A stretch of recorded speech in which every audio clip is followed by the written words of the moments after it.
Good evening, folks. Thank you for joining us tonight for our Committee of the Whole Operations meeting. Welcome to those of you joining us in person, and to those of you joining remotely. I'll tell you right now, we've still got lots of good seats available here for you to come see us live. Let me ask everybody that's able to please rise while I read the invocation. As we come together today, we recognize the great responsibilities laid upon us. Our council will always strive to understand the needs of the people we serve and to use power wisely and well. Our purpose is to establish and maintain a city of prosperity and righteousness where freedom prevails and where justice rules. Let us also not forget those who served our community and who are no longer with us, so that we can continue to do the work we must in their memory. Please have a seat. Chris, I presume we have the roll call? Through Chair, roll call's been taken. Thank you very much. I'll look to members of the committee to let me know if you got any declarations of pecuniary interest tonight. And seeing none, we will forge ahead.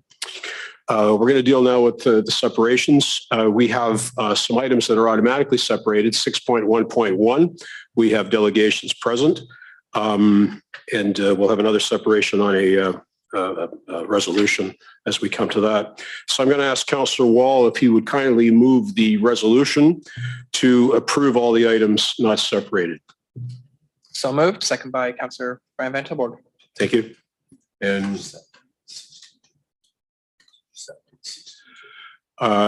sorry, John, yes, 622. And we're also separating 6.15, and let me look to see if there are any others. And seeing none, we'll proceed. Chris, if you would go ahead, please. I see you. Go ahead. 6.1.2. Yes, that's already separated. Yep. Yeah, thank you. Okay.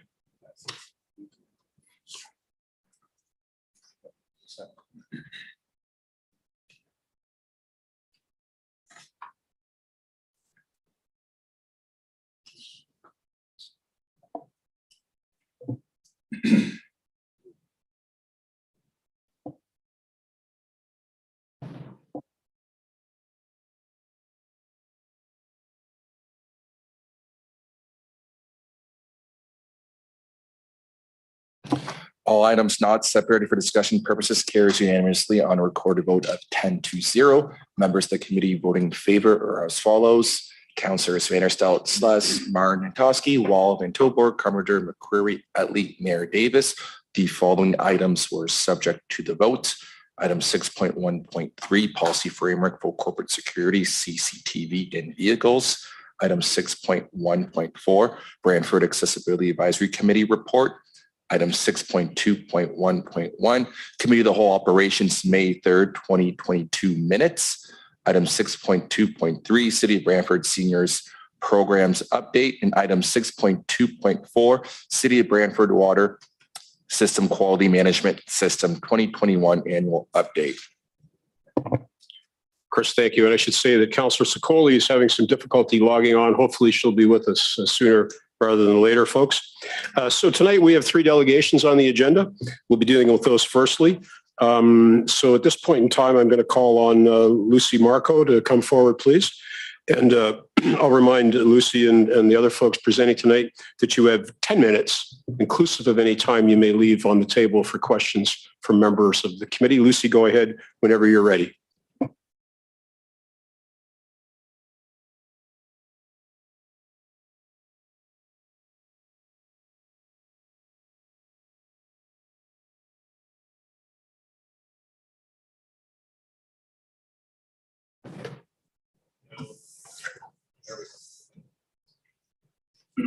Well, first of all, I'd like to express sincere appreciation for this opportunity to really come and thank you and to give you a sort of an update and support what's going on, and also to provide an opportunity to support the Brantford Downtown Streetscaping Project. So as you know, the Grand River Council on Aging is dedicated to encouraging the development of an age-friendly community, and that's what you're all about. You are an age-friendly community. So we believe it's for everybody, all residents from 5 to 105. And I'm going to take just a couple of minutes to talk about what we're going to review, where we came from, the city and the Council on Aging, where we are, and the future of where we're going. So I will now get this slide presentation, and I'm moving into new technology. And I don't know whether you can see that or you have it in front of you. But the 2008 Master Aging Plan that was developed in this community from the residents and their families contained 99 recommendations obtained from those older adults. And it related to planning the infrastructure enhancements that might be required for the future. It was adopted by the city of Brantford, and the city committed to its to work towards its recommendations, all 99 of them, which were updated in 2017 with the Community Impact Report, which came up with 628 suggestions from the residents of this community as to how it can be enhanced for the future of those that are aging in it today. 95 of those recommendations actually related to outdoor buildings and spaces. And of course, the downtown streetscaping is outdoors. It's part of lots of these things. There's transportation recommendations in those 628. There's so many things that interrelate together. So in the last 3 years, the Grand River Council on Aging has been pleased to consult with many of the city departments related to the jobs that they're doing, looking at the activities. And some of the examples are that we have consulted and collaborated with those involved with climate change, the downtown streetscaping we're going to talk about tonight, health and safety, housing, urban design, seniors programming, and transportation. All of those have had working groups, environmental assessment, something happening in the last 3 years, and we have had someone someone is going to be Jim Harder, who is sitting behind me. He's my partner in crime. The two of us are actually the voices of the age-friendly movement, and we're known as the age-friendly champions. So what happens? We work together with the city, and this slide really does a good job of showing how we work together. On the left, through consultation, collaboration, and facilitation, the Grand River Council on Aging is all about educating all residents and organizations about the age-friendly community global movement. And as a charity, we require ongoing fundraising and volunteers to carry out that work. On the right, the city of Brantford is carrying out age-friendly planning within all of the departments and services it delivers within the 8 aspects of daily living within the World Health Organization's domains that they state impact all of us every day of our lives. Housing, transportation, examples, transportation, roads, traffic, transit, accessibility, infrastructure, the official plans, the downtown streetscaping, Airedale Park. I'm just naming a few: housing, social housing management. We've been consulted in all of those. So working together, we are engaged in social participation, civic participation and employment, respect and social inclusion, communications and information activities. And examples of those that we work with the city are the healthy aging workshops that we have just done 6 of them in person finally after COVID, trying to get the residents to move out of their apartments in the housing buildings and down into the common rooms. We work with the newcomer resources with the Brantford Immigration Portal. Newcomer and information, we work with, we developed an info hub where we promote all of the city resources that are available in the community. Just to give you an example, which brings me to, where are we going? Why doesn't it work? The Grand River Council on Aging is dedicated to contributing to the development of an age-friendly community for residents of all ages, as I said, from 5 to 105. And when the need was identified to address the infrastructure below the downtown streets, the opportunity came to address what the street above might look like. And it provided a unique opportunity to look at the future needs for the changing population. Those roads and downtown were built at a time 110 some years ago when people didn't live as long as they did and infrastructure wasn't what's needed today. So we were very pleased to be asked to participate in the 2-year environment assessment, and we fully support the Coburn and Dalhousie Street revitalization and recommendations being presented this evening. So we'd like to formalize a consultative collaborative agreement. We've done all of this, giving this input, but there's never been anything that really says what is the process that could carry on to the future, so that as the city goes on, planning with everybody involved, and the community ages from the time they're born, we'd like to have some process developed that goes into the future. And that it optimizes then the opportunities for health, participation, and security, as stated by the World Health Organization, that ensures the quality of life as people age. That's my 10 cents worth, or 10 minutes. Did I take 10 minutes? Lucy, you still have time. I do? Yes, you don't want to leave time on the table, do you? Well, no. Would you like to because leave? I would think that there would be somebody here that might have a question Well, or let a me comment. look around. I see, first of all, Councillor Utley and then Councillor Carpenter. Councillor Utley, go ahead, please. Thank you, Mr. Chair. Thank you, Lucy, for your presentation. Always exciting to have you here. One question with kind of ties in a little bit to streetscaping, and that is parks, senior-friendly parks.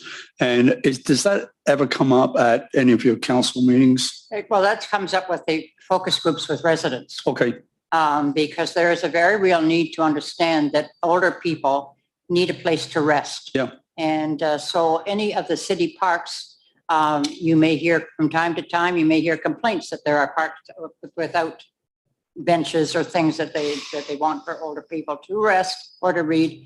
My answer to that is normally that's in the city's long-term age-friendly plan, that everything cannot be resolved every day, that when somebody comes up with a complaint that it's going to happen immediately. And that the thing is, the Council on Aging is the one that takes those ideas or issues to the city in whatever way we can, as we do with any place else in the community. I don't know whether that answers the question. Lucy, could you and your council compile any concerns or ideas that you've got from seniors, what they would like to see or not see in parks? And then, that will be a great way of collaborating together to improve parks for senior and everybody. We've done that, John. Okay. 628 suggestions in the community impact report. That came from the residents. And we continue on doing odds and ends. Of course, COVID shut down all the live focus groups. If you want to get information and feedback from seniors or older adults, you have to do it in person. The city website, unfortunately, gentlemen and lady, is not age-friendly to the older population. And so if you're looking to get feedback from the residents around anything, it needs to be done in person. And that's what we were doing until COVID hit. But we've gone on continually collecting things. And for instance, we did a workshop today with the city. We've been just done 6 in, there's 8 buildings. No, 6. 2 in Paris and 4 in Brantford of older seniors buildings, older adult buildings. And we have picked up some things that we now need to pass on those buildings, how to make them age-friendly. In fact, I've experienced them. And I was telling the mayor, I had a problem this morning trying to get out of a car on a ramp in a seniors building in Paris. And I have a balance problem, as you all know, and I couldn't get out of the car. I kept falling back into the car because of the ramp it was on. Now, that particular building doesn't have even an age-friendly entrance of any kind. So they don't have age-friendly in the community room. So this morning being an example, we probably walked out of there with 10 requests for suggestions to make it age-friendly in that particular building. That'll all come back to the city. When it'll get addressed, we don't know. Thank you, Lucy. Okay, sorry. Thank you, Mr. Chair. See, ask me a question and away I go. Councillor Utley, you managed to run the clock out exactly. Uh-oh. Councillor Carpenter, my apologies. You won't be able to commit to the queue on this one. I'm just wondering if she couldn't plug the flag raising she's involved in this week. Next week, sorry. Yes, June 13th, Monday morning, flag raising. It's the proclamation that the city made supporting the June is Seniors Month, and June the 15th as Elder Abuse Awareness Day. So we're doing our flag raising on Monday morning. Thank you, Lucy. Thank you for coming today. Councillor Carpenter, good save, managing to get that in. Thank you, Lucy. Next, I'm going to ask Beth Gurney and Tony Arujo to come forward and make comment on item 6.1.1. Beth and Tony are both from Wilfrid Laurier University. Please proceed when you're ready. You have 10 minutes, inclusive of any questions councillors may have.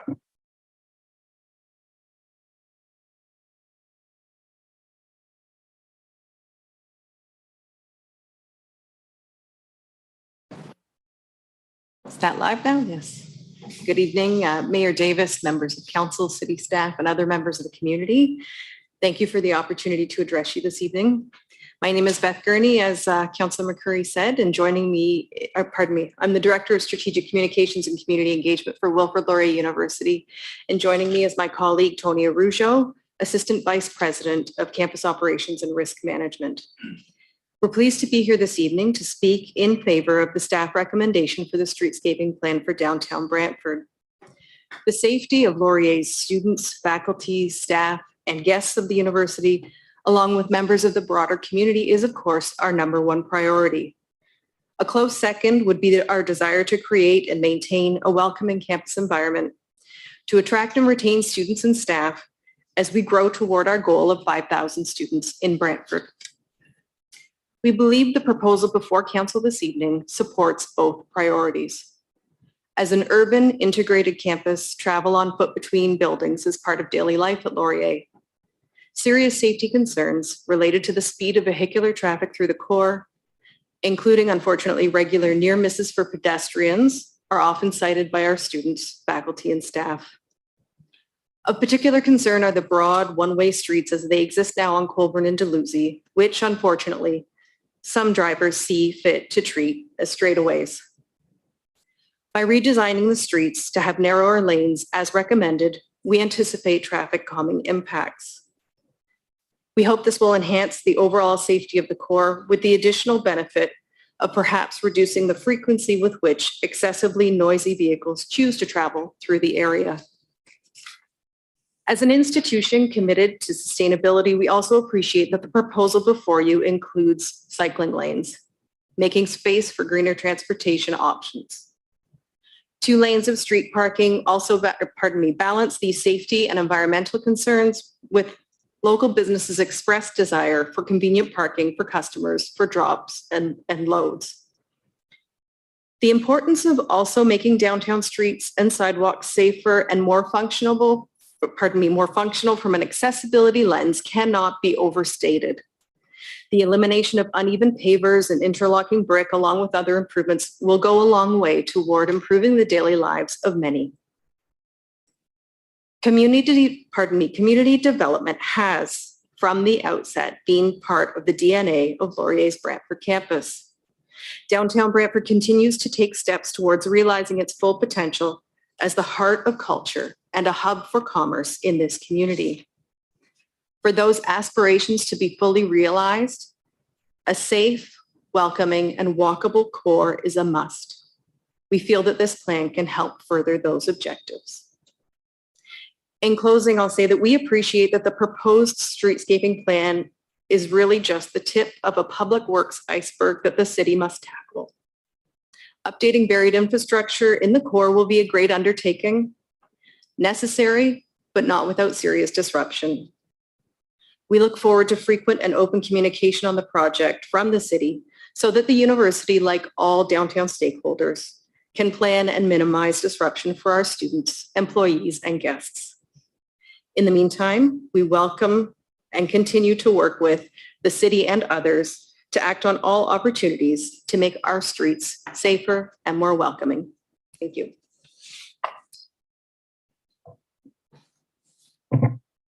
Thank you very much, folks, for your presentation. We have some time left for questions. First, I'll go to Councillor Wall and then Councillor Vento. Thanks for being here. Thank you for supporting the project. I want to talk about the disruption, if that's okay. I kind of love to be a fly on the walls for the conversation of how you guys are planning on handling that, because like you said, this is going to be quite substantial.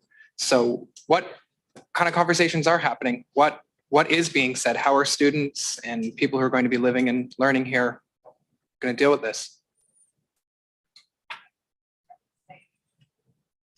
doing this right. Okay, thank you. Thank you, Councillor Wall.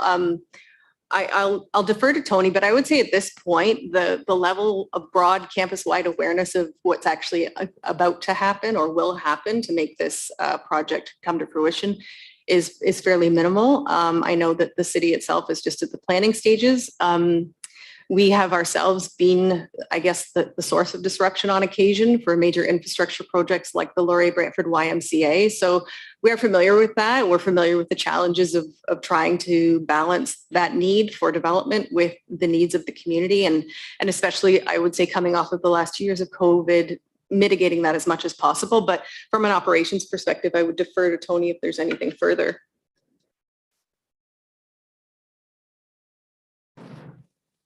Yep, thank you for that question, Councillor Wall. We've actually been thinking about it for many years now. So there's been lots of conversations over a number of years about infrastructure upgrades in the downtown core. And as Beth has noted, some of our projects have created some of that disruption. So managing that with the community has always been sort of top of mind. I think for us as a university located in an integrated downtown, we see this as just part of being an important member of this community, because we're going to have to live with the disruption like all the other businesses. We'll have to work around construction sites, create safe pedestrian corridors during construction. We've seen some of this at our other campus recently in Waterloo, there with the King Street at University construction. And it can be managed well, and it doesn't have to be as disruptive as you might think for our sort of work that we're doing. But I think overall we've got good plans in place that will adjust to whatever the city decides to do as it goes forward. Awesome. And then one more question, if I may. Do you believe that your relationship and your communication with our staff is at a level where, even though this may be disruptive, that you believe that you'll be able to work together to make it as less disruptive as possible?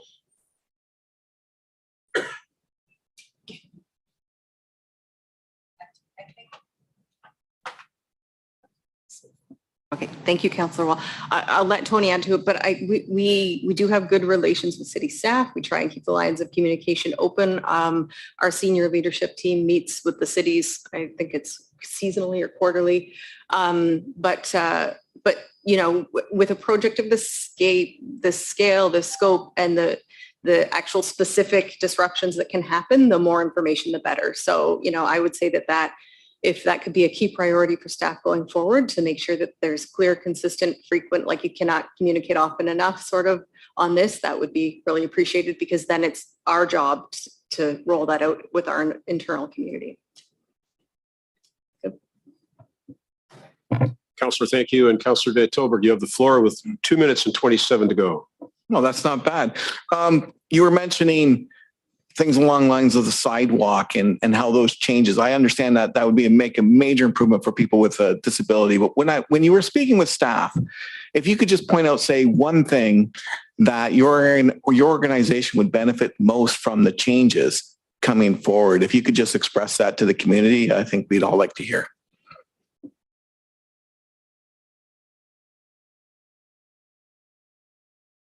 There we go. Thank you. I think we can't overstate safety. My office has a new position in the past year that's supposed to be a conduit between the campus and the community, and get feedback from within the campus to share with external partners as required. And safety is the number one concern. Crossing the street, especially now that our core student supports and services are located in the east end of One Market, at George Street there, it's a treacherous crossing sometimes. And as I noted in our remarks, those wide one-way lanes, people just barrel down the road. I mean, if we could have a stop sign every intersection, I'm sure, there's lots of studies that say that might not be the right way to go, but definitely safety. There's not a week that goes by that there isn't a safety concern from a pedestrian brought to my office. Thank you very much. Thanks. Councillor, thank you very much. Beth and Tony, thanks for coming tonight. Much appreciated. We have one more delegation tonight. John Gafusha, Ross Bennett, speaking to item 7.1. Gentlemen, whenever you're ready.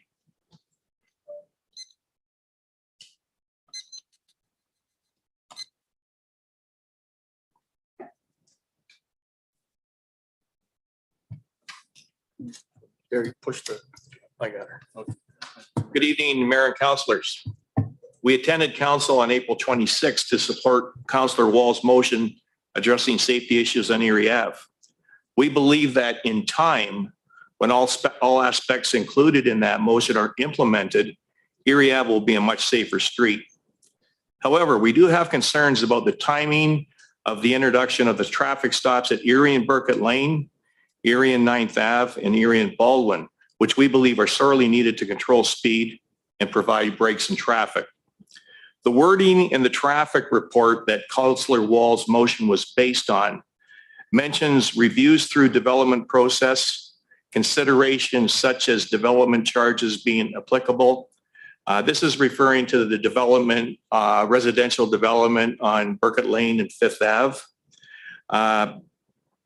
This leads us to believe that we might not see a traffic stop in this area of Erie Ave for years. The wording suggests in the traffic report that these stops may be tied to the pace of the development in those areas. And in a public meeting early last year, a spokesman for the developer said that this could be a 9-year project, and it's not even started yet. When answering questions after our presentation, Councillor Van Tilburg asked if we thought there should be some tinkering with what's been presented. We replied that inasmuch as there will be a traffic signal at 9th and Erie eventually, we would like to see that one installed now. Later, when council was discussing the motion, Councillor Sless remarked that he understood we wanted to stop now and that he would support an amendment to do that. Councillor Carpenter said that he would do the same, but no amendment was put forward.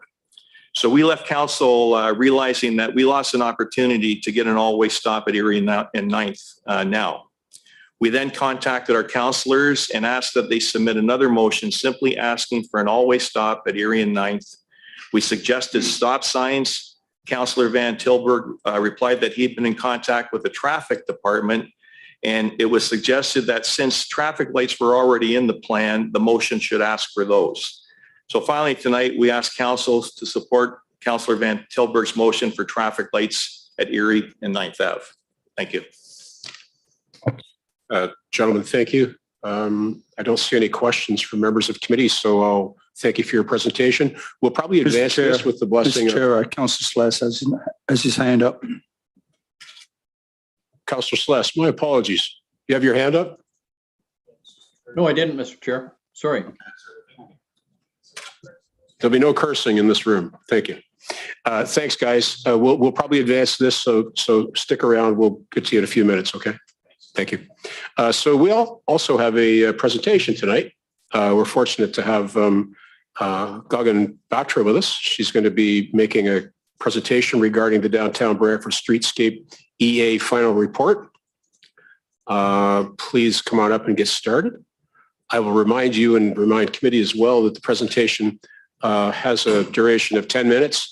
We'll then proceed later for consideration, and there'll be an opportunity to ask questions of the presenter as well as the consultants if they remain online with us, okay? So go ahead, Gagan, whenever you're ready. Do you need a clicker? There's never a clicker when you need one. There we go.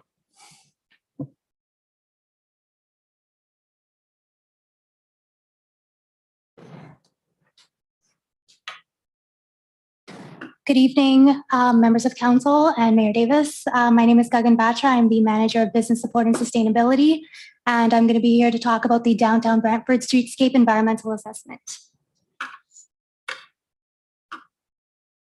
So just quickly to run through the agenda, I'm going to be talking about the background, what really brought about this study, a brief municipal scan to look at other cities that underwent similar projects. I'm going to present the vision for this study that was developed in the beginning, the preferred alternative, public engagement that's been done to date, technical studies that helped us to determine that alternative. We're going to talk about the construction staging, costs and funding, and end with the next steps.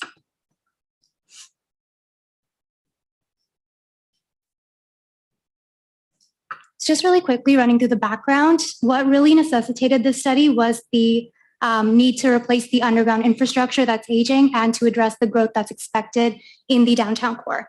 And the idea is that when the roadways are reinstated following the complete replacement of the underground infrastructure, we would replace it with something that addresses the safety, accessibility, and adds vibrancy to the downtown, similar to what the previous delegations had mentioned. This plan is also in alignment with the Downtown Improvement Task Force and the council priorities, as well as the other previous studies that are listed on this slide.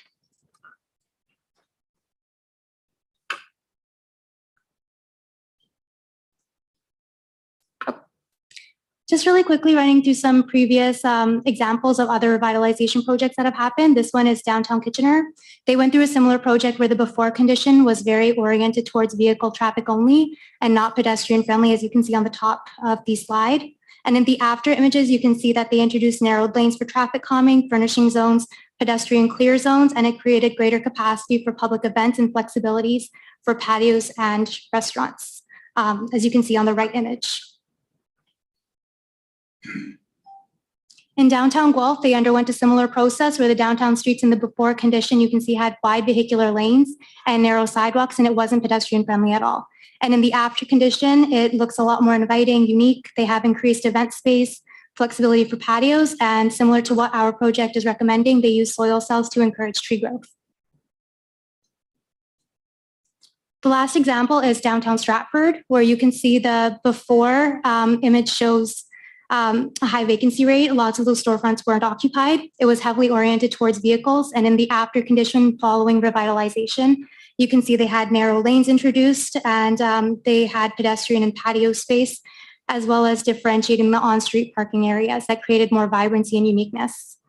And what this did was create flexibility for patios, events, and it encouraged less turnover, which they actually experienced more businesses occupying the area following this revitalization. The study area and scope is listed on this slide. You can see the map shows the study area for Colburn and Dalhousie Street. It went along that entire corridor, starting from Brant Avenue, extending to the east limit at the junction where both streets meet.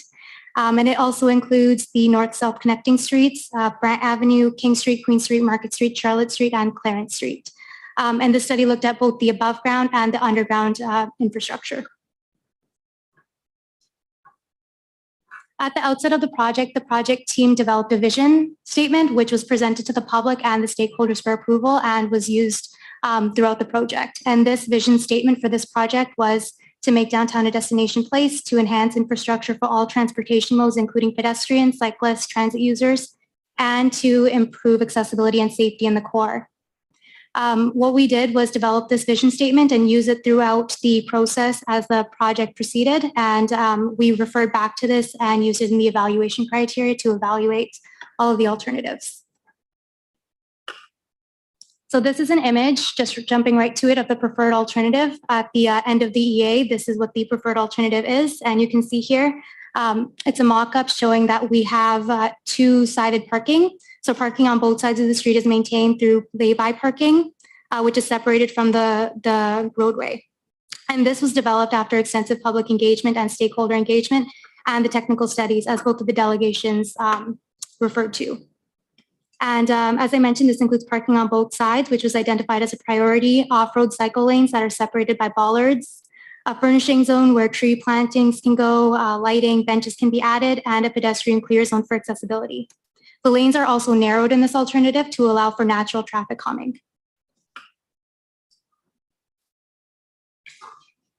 This is another image, a mock-up of what it might look like once it's put onto the roadway. It also includes bump outs for pedestrian crossings and curbside management and loading, which can occur. This is what it might look like, and it accommodates all modes of transportation for the vision. The evaluation summary is shown on this slide. And what you can see is that through all of the alternatives that were evaluated, the third alternative, which is our preferred, came out on top in terms of all of the evaluation criteria. It met the vision, social environment, traffic operations, safety, cost, and it came out to be the preferred.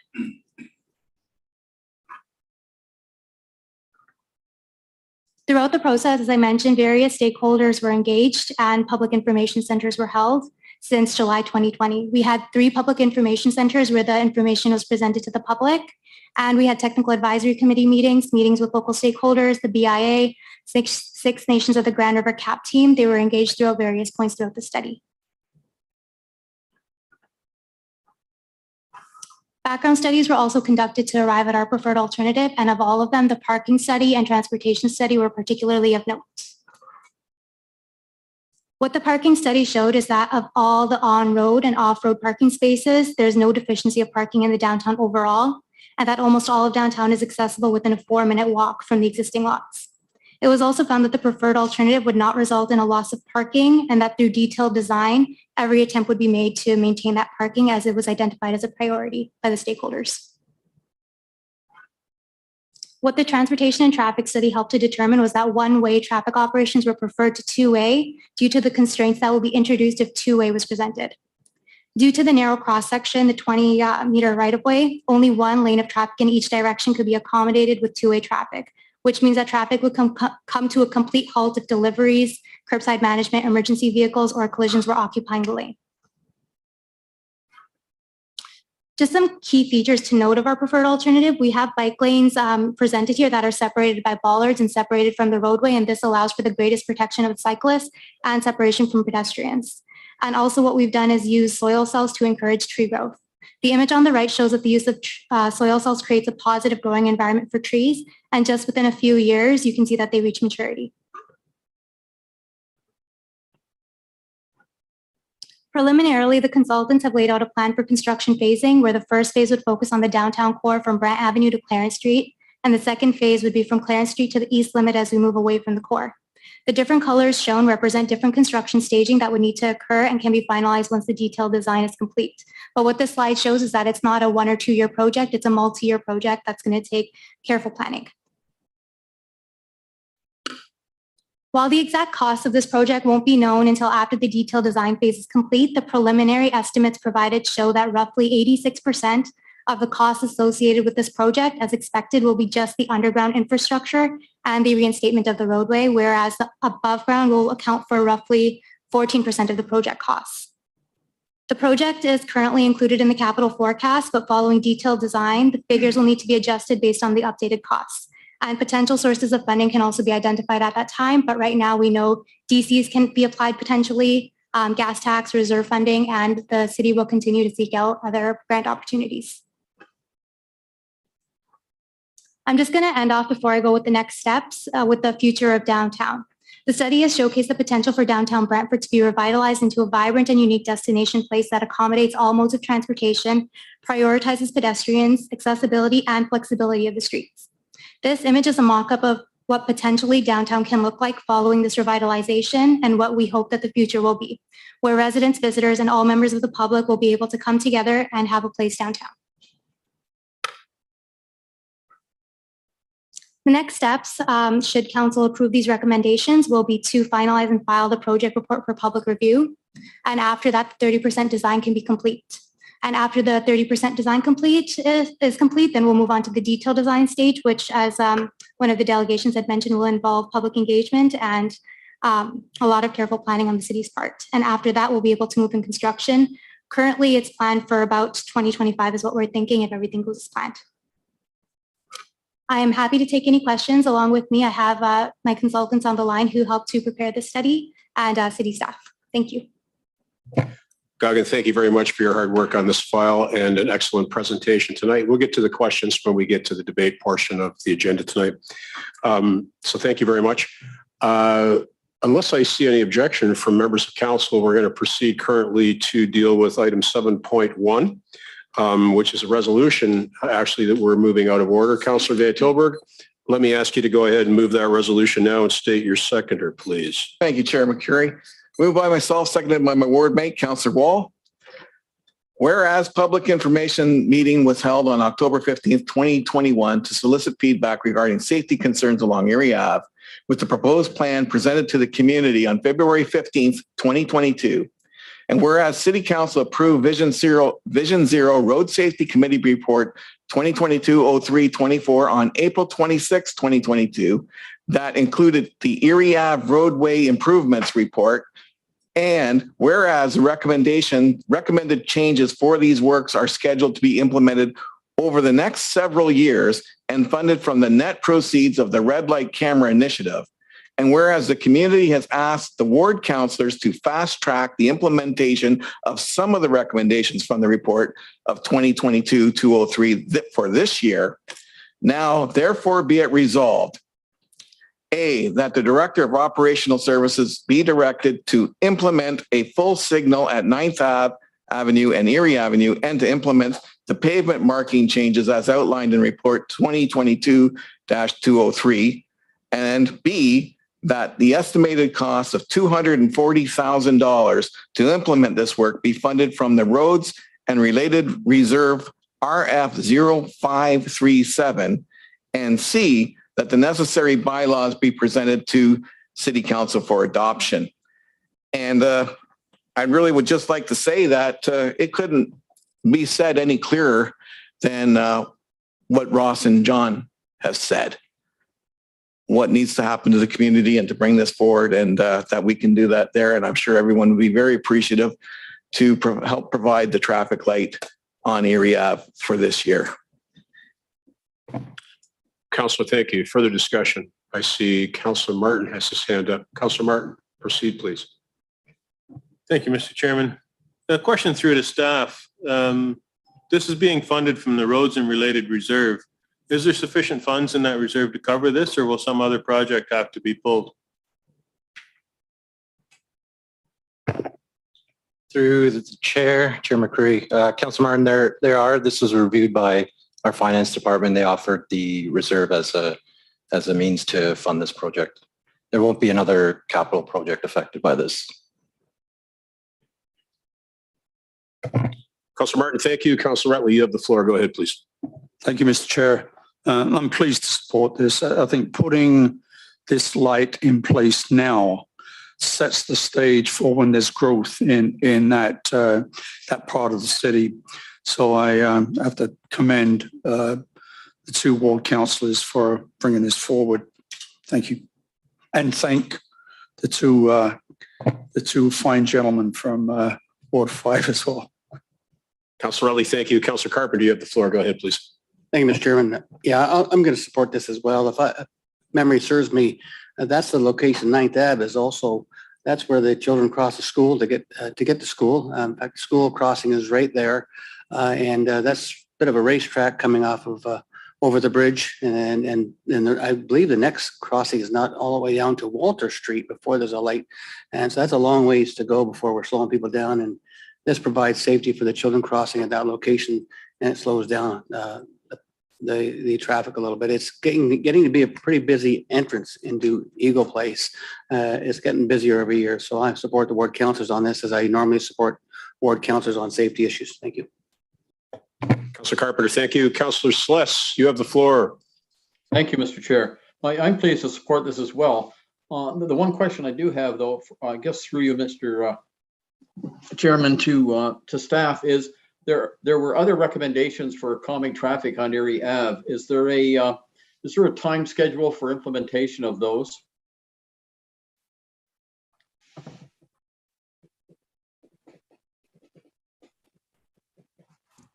Good evening, Mr. Chair. David Ferguson, manager of traffic services, through the chair. Yeah, so we did have a schedule of works identified in the original report. So we will be doing such things as reducing the speed limits, clearly identifying the school area zones, and then some minor PXO work will also be included. Okay, were there stop signs involved in that, Mr. Ferguson? Through the chair, there's no stop signs identified on Erie Avenue. There were some identified within the neighborhood in the area of the schools. Okay, so as far as I guess traffic disruption or calming, it would appear then that this is the only action that we'll be taking as far as interrupting speed would be the stoplight at this location. Through the chair, the signal will provide us with that ability to control traffic, as well as the reduction of the speed limit within the designated school zones along Erie Avenue. Okay, thank you. Thank you, Mr. Chair. Councillor, thank you. I believe I have Councillor Vanderstelt up next. Go ahead, please. You believe well, Chair McCreary. Thank you. Yeah, I happen to live in the area, and you're absolutely right, gentlemen. Every Friday the 13th, if you're ever in doubt about what the traffic does in that area and that long stretch, I never hear the bikers get out of the fifth gear until they're over or just approaching the bridge over the dike. You're 100% correct. It is a long stretch, and I'm going to call it a dangerous stretch. So I appreciate you coming today, and I support the ward councillors for this. Thank you. Councillor, thank you very much. I don't see any further intent to speak. I will just chime in and say that I agree completely. Good work by the councillors on this long-standing issue in the 5th Ward. And I congratulate them and Mr. Gafusia and Mr. Bennett on their persistence. The squeaky wheel.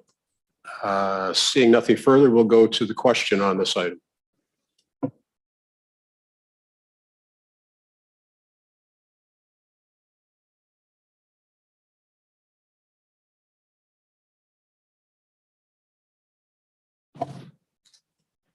Item 7.1, Erie Avenue roadway improvements carries unanimously on a recorded vote of 11-0.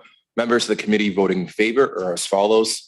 Councillors Vanderstelt, Martin, and Toski, Wall, Van Tilburg, Carpenter, McCreary, Utley, Sokoli, and Mayor Davis.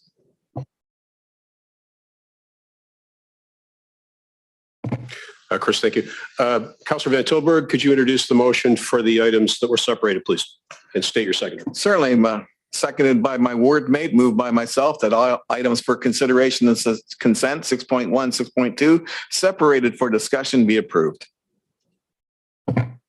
Councillor, thank you. So first up is going to be item 6.1.1. I'll be looking to members of the committee for questions or comments. Councillor Carpenter, you're up first. And then my ward mate's right behind me, I think. Just wait. Okay. This is about a $30 million project, and 86% of it is infrastructure, in the ground infrastructure. So water, storm sewers, sanitary sewers. Through the chair, Gagan Batra, Manager of Business Support and Sustainability. That's right. Okay. And I don't think the people in the north part of the city realize the impact this will have. When we put these storm sewers in here, they're going to be oversized storm sewer. And I don't think the people in the north part of the city recognize that a lot of the stormwater that passes from their neighborhoods passes through these storm sewers. And if these storm sewers fail, it'll impact them directly. Could you speak to that? To the chair, Councillor Carpenter, Mike Abraham's on, but there's a lot of infrastructure actually that relies on this area. There's a pumping station as well that feeds into this. Not to say that we're going to be upsizing all to a large size. It all depends on the development that does happen. But yeah, that's right. The infrastructure is fairly aged here. We would be going to this infrastructure and replacing it regardless. But yeah, it does have a big impact on the city. And when we do this, we'll be looking at our Fisher plan that's intensifying the downtown core for high-rise development, that we'll be able to take all this excess as well. Is that part of it? Yes, through the chair. Yeah, there are applications that we've had pre-consultation. Can't speak on them right now, but we've had quite a few and a lot of interest in the downtown. And so some of this will be funded from the sewer and water reserve accounts. That's right. Okay, thank you. Councillor, thank you. And I'll go now to Councillor Toski. Thank you, Mr. Chair. I remember last term, I guess this has kind of come up for a few terms, and last term I remember doing quite a bit of research on this, and I've tried to refresh some of the information. I'm still not convinced that one way, if our goal is to make a vibrant downtown, I'm still not convinced that two-way traffic is the way to do it. If it is to move traffic efficiently and use it as a thoroughfare, then I think it is. What I see looks beautiful. I think it's going to be a beautiful downtown, but I don't see anything that changes behavior. And behavior is what's needed to bring vitality and vibrance to an area. Having said that, two-way also requires that you remove parking, and I hear loud and clear that nobody wants parking moved. If you look at cities that have been really successful with this, quite often in Europe, there's no parking on the streets, that they're 2 or 3 blocks out, and you walk into the downtown and they're quite vibrant. So all of that to say, I think that the staff's done a great job. They've had a lot of different opinions and a lot of competing interests in this. And I know that I may be the lone wolf on this belief, but so I think that they've done the best with what they have to work with. And I hope that it brings the vitality that we're looking for, particularly when we look at the growth, the residential growth that's going to be happening down there as well. So those are my comments. Thank you, Mr. Chair. Thank you, Councillor. Councillor Utley, go ahead, please. Thank you, Mr. Chair. I fully support this initiative. It's been decades in the making, and last I kind of see some light at the end of the tunnel with what's going to be the catalyst for, in my opinion, a catalyst for excitement, vibrancy, a lot of positive development, high-rise buildings for residents, and bringing people to the downtown area. It's quite a corridor when you look at how, from Brant Ave to the far end of Dalhousie, that, that's a big development. And of course, it's got a price tag that goes along with that as well. Infrastructure is not cheap, as we all know, but at some point, if not now, it'll be next year or the year after. It has to happen at some point. So I'm happy to support this, and hope this will have the desired effect on our educators and our partners in the community, our restaurants, building owners, offices. This is an exciting project. Thank you. Councillor, thank you. Mayor Davis, you're up next. I'll remind you, sir, that there's a 4-minute speaking limit at Committee of the Whole. I'm aware of that. Doesn't mean I always observe it. But this is very exciting. And I know that what has caught the public's attention is what the streetscape will look down in the downtown once this is finished. For me, being a bit of an infrastructure nut, it's actually what's happening under the ground. And much of the infrastructure in the downtown is 90 plus years old. We saw what that does at Christmas. There was a very large main burst in front of the Beckett building. It created, the road was basically blocked for 4 or 5 days. It was so extensive, the work required could not be done in a short period of time. Plus there was flooding of adjacent buildings and basements. Just an example of what exposure there is when you have infrastructure below the street that's 90 plus years old. So this will certainly improve the quality of the infrastructure. There'll be much fewer interruptions like this. And also, as pointed out, we cannot increase the density, which means have higher buildings downtown, new development downtown, without improving the water and the sewer system. This will do that. The other thing is that in terms of the streetscape, it actually is very exciting to see what the vision is. And traffic, I'm confident, will be slower because of the traffic calming. I agree it's unfortunate we couldn't go to two-way. I'd actually prefer to see two-way, but being downtown every day and you see how many of the businesses, how the traffic comes into them, and in particular the deliveries. And the delivery trucks, there's no way for them to park at the back. Many of them do deliver through the front. And if you don't have, and so they park in the travel lane, leaving one lane for traffic to move around. If you have 2 lane and a delivery truck is there and they're there all the way through the day, then you're going to have a major traffic obstruction. And lastly, two-way traffic or two-way traffic would create, I think, traffic chaos at the end of Dalhousie and Brant Ave. So ideally, but we're dealing with a street layout that was given to us from 150, 200 years ago. We're trying to make the best of it, but it truly is exciting both for what's going to be on the street and to facilitating traffic and pedestrian traffic, but also underground that will facilitate the renewal of our downtown. Thank you. Mayor, thank you. You left a minute on the table, you know. Councillor Wall, go ahead, please. Thank you, Chair McCurry. You're doing a great job, by the way. Okay, I have so much I want to say and so little time to say it, but thankfully we have 2 speaking opportunities, so I might take advantage of both. My family moved here in 1998 from Newfoundland, and I'd never seen anything quite like Brantford, Ontario when I was a kid. And I've said this story a million times, so I'll spare you, but I grew up with our downtown. And if anybody remembers what downtown Brantford looked like in 1998, it doesn't look anything like that today. But we've reached this precipice. Like other speakers have said before me, we can't grow anymore without doing this work. But this is going to be hard. We're basically going to cripple ourselves at the knees to make our legs stronger so that we can stand taller. But that's going to hurt. And there's going to be struggle with that growth. And I'm thankful that we have such a great team who are going to work together with all of our key stakeholders and our partners. I'm excited for the next council to work on this project and to work through this project and the support that we're going to receive from our provincial and federal partners in this. We need this.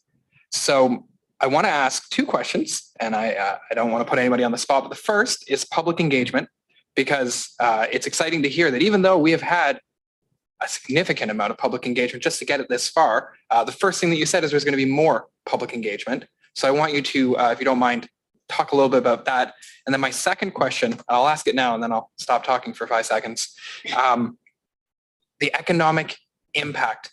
And I'm wondering if we could just kind of dive into that a little bit more. We had a fire downtown a little while ago. You probably all remember that. And we shut down a section of Colburn Street, and it was closed for an obscene amount of time for reasons that were completely out of our control. But that had a significant economic impact in the core. And I think some of the concerns that I've been receiving from people that I represent is that this may be very similar to that. And I think we all want to avoid that. I'm wondering if anybody has run the numbers. Do we have any idea of what kind of economic impact the work is going to have? But on top of that, do we know what kind of economic impact once the work is done could be? Because I believe that it's going to lead to a more prosperous and vibrant and successful and exciting downtown. But again, we're going to have to break our knees to get there. And that's going to be hard, especially on the stakeholders and the businesses and the people who live and love and work in the downtown. And to be frankly honest, it terrifies me. I know it must be done, but I'm just seeking for some reassurance. Thank you. Through the chair, it's going to be difficult, but I'll try my best. Detailed design. Once we initiate detailed design, there'll be a lot more engagement. We're going to have to look down to the details of what the benches look like, what the lights look like. It's going to be very, very thorough, maybe more so than we have at the EA stage, because that's very high level. So we're going to look at an ambassador program. We're going to look at nightly meetings, daily meetings. We know businesses run at every which hour they can't leave. So to make sure that they're able to attend any session that we're having, we'll be very flexible. But it's important for them to, and any stakeholder, we have Laurier here as well, that the engagement that we will do, we will communicate that, and to make sure that they're able to communicate that then forward to their members or their students or whatnot. Economic impact. So that's difficult because we didn't conduct an economic study as part of this EA. That's not something that we were going to do. But we had examples of downtowns that have prospered from a revitalization project.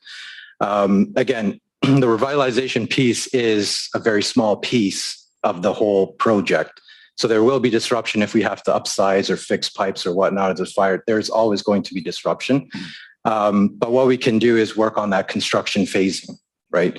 And ensure that signs are up for businesses are open, sidewalks are open for people to access the buildings, parking and signage and more communication. Anything that we can do to ensure that people can still visit their vendor of choice is going to be key for this project to be successful. Councillor, I'm sorry to say that's time.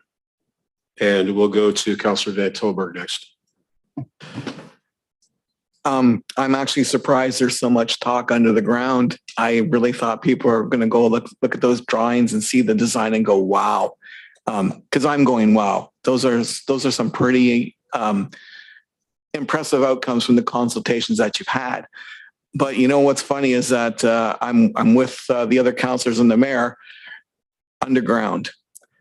Obviously, that has to be done. It's critical. If it's not, it's kind of like not addressing a leaky roof. But I also share the concerns that are brought forth. In other words, we're talking about 2025 as a particular start. When we start digging, I'm going to make some assumptions, and you can clarify this for me, but I'm assuming we're going to do one portion of the street at a time. And do we have any ballpark timeline on how long it takes, how long one street that we may be working on may be disrupted for? So through detailed design, we'll know better what that time, sorry, through the chair. But it really does come down to the amount of work that needs to be done in each street. There may be streets where there's not much work to be done. There may be streets where it has to completely be opened up. Sometimes I look at it as if you're doing a renovation in your house, you want to live in the house, it's going to take longer. If you go on vacation for 2 weeks, they get it done in 2 weeks. So depending on if we want to keep lanes open, shift, move, it may take a little bit longer. If we want to shut down that portion, redirect traffic, could be much quicker. But this is where that stakeholder engagement is important, and to make sure that everybody's comfortable in the way that we stage the project. Okay, so we may have some flexibility in that aspect then, because my mind was just saying, wow, you're digging it up and there's a big hole, no one can go through. That's right, through the chair. So we want to make sure that we do engage with the stakeholders. That's the important piece. So if there is a reason why we can't shut down a street to maybe a block, we would have to take that into consideration as a constraint to the design consultant to undertake that. So that's really important to get that feedback so that we can then design accordingly. And that's why the design will take a bit of time. And that's why we're aiming for that 2025 year. But we would be doing one road at a time, not like Colborne and Dalhousie at the same time, correct? I would assume so, that we would not do both. We need to make sure that traffic is moving, and we may have to utilize some of the side streets, like the connecting streets that were mentioned in the presentation, as well as maybe doing a two-way for Dalhousie if we're moving traffic. And as this goes to public consultation, there is room to possibly adjust to the public input that's forthcoming. Would that be correct? Sorry, do the chair repeat that again? Well, we're going to have more public input. We'll be holding public meetings and such, and obviously the citizens will be having some input. So there is still some flexibility and for the input of what comes from the citizenry when they see this plan as it comes from a public meeting. Correct? To the chair, that's correct. We're going to have to make sure that we provide a recommendation that can then be commented on. But we also have stakeholders like our garbage collection, like the loading, the companies, the businesses, the schools. Everybody has a stake in what happens in that staging construction stage. So we'd have to really consider everybody's perspective to make sure that we could find a great. Very good. I think perspectives change over time. I think there's one period of time where everybody wanted two-way downtown, and they wanted to leave one way heading out towards the old Canadian Tire and Dalhousie coming from Canadian Tire back. And perhaps there may be some appetite to actually make Colborne and Dalhousie east of Clarence Street two-way traffic. You just never know. So that might be some future public input coming that way. Councillor, thank you. Thank you. Councillor Slush, you have the floor. Thank you, Mr. Chair. I probably the biggest thing for me is we're taking the debate of one-way, two-way off the street this evening by making a decision. It's been hotly contested for a number of years, whether it should be reverted back to two-way or one-way. And there's good arguments for both ways. But I think having made a decision and moving forward with it puts all that to bed, and we can move on and get the project done. I guess a lot of what I was concerned about has been talked about, and that was the disruption. And there's no question there will be. We had disruption when the Y was being built. And I remember getting calls from businesses that were barely hanging on because of the disruption, and it made it rough. And this sounds like it's going to be a lot longer. So I think there has to be a lot more thought put into this, exactly how we do it. Things like offering free parking at our lots and the arcade, the parkade, and anything we can do to help businesses and the school get through this rough patch, because the other side is definitely greener, but we've got to get through the rough patch. I think, as Councillor Wall said, we're breaking our knees, but we'll be a stronger body when we're done. I'm a little confused with the timelines. We keep hearing there's planning, there's detailed designs, there's 2023 things will happen, 2024 things will happen, 2025 things will happen. When will a shovel go in the ground? Through the chair, right now with how we've phased it, the detailed design would be next year and 2024, and then potentially shovels can be in the ground in 2025. So in 2025, as things stand today, that's when construction would start. That's what we're planning right now based on this, yes. Okay, that's good, because I think that businesses that are doing planning and whatnot, looking to the future, to know exactly when things will start to get disrupted, I think would be a good thing for them to know.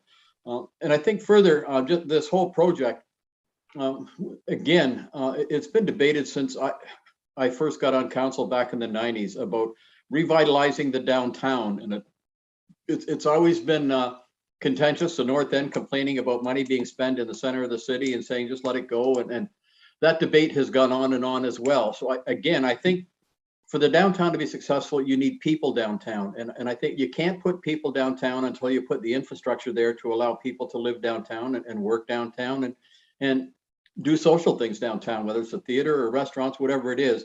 So I think this is another big step forward in putting people downtown, bringing it back to life, and creating a downtown that we're all proud of. So I'm pleased to support this. I know the price tag is expensive, but if you look at underground infrastructure, it's just expensive, and there's no way around it. And the longer we delay this, the more expensive it becomes. So I think to expedite this and get it started as quickly as we can and get it finished as quickly as we can is actually prudent, because it is saving money, because things are going up in leaps and bounds. And the more we can get done, the sooner we can get it done, I think the more cost effective this project will be. So I'm pleased to support it, and I'm really looking forward to seeing this come to fruition. Thanks, Mr. Chair. Councillor, thank you very much. Councillor Vanderstel, you'll have the floor right after Councillor Martin. Go ahead, Councillor Martin. Thank you, Mr. Chairman. A question through to staff. It's been stated that some of the infrastructure underground is about 100 years old. Are we replacing it with materials that will last as long or longer? Through the chair, the replacement will be with PVC piping, which is expected to last longer than what's currently there. Okay, and that's the longest lasting material that we can use for this kind of project? Through the chair, that's correct. Okay, I'm glad to hear that. Because hopefully this is something that once it's done, it won't be done for some time.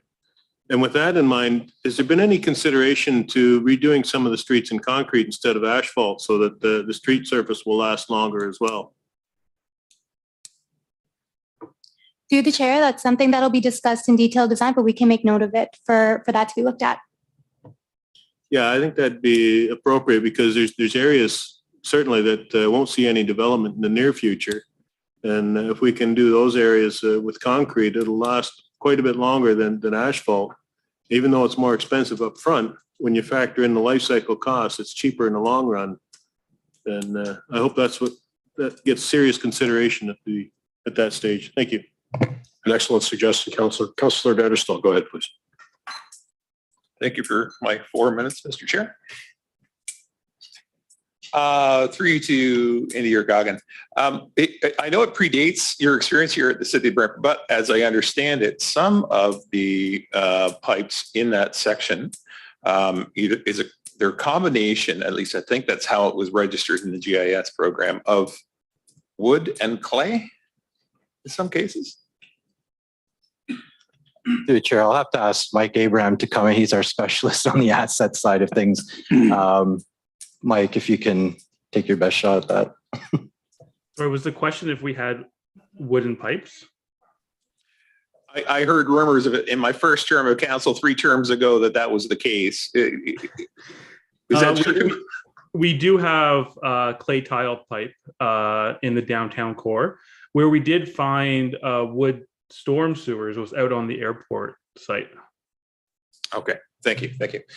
So Councillor Van Tilburg mentioned that it's critical. I say it's life support in this area. The infrastructure underneath the streets of downtown core is on life support.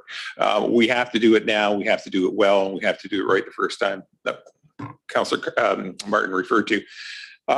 It's critical that we do it. I understand that it seems like a great outlay of money for a project. I just wanted to allay the rumors that we're spending money in the wrong space. It's absolutely untrue based on our asset management exercises that we've been going through and how many years we have known this to be an issue that we have to address.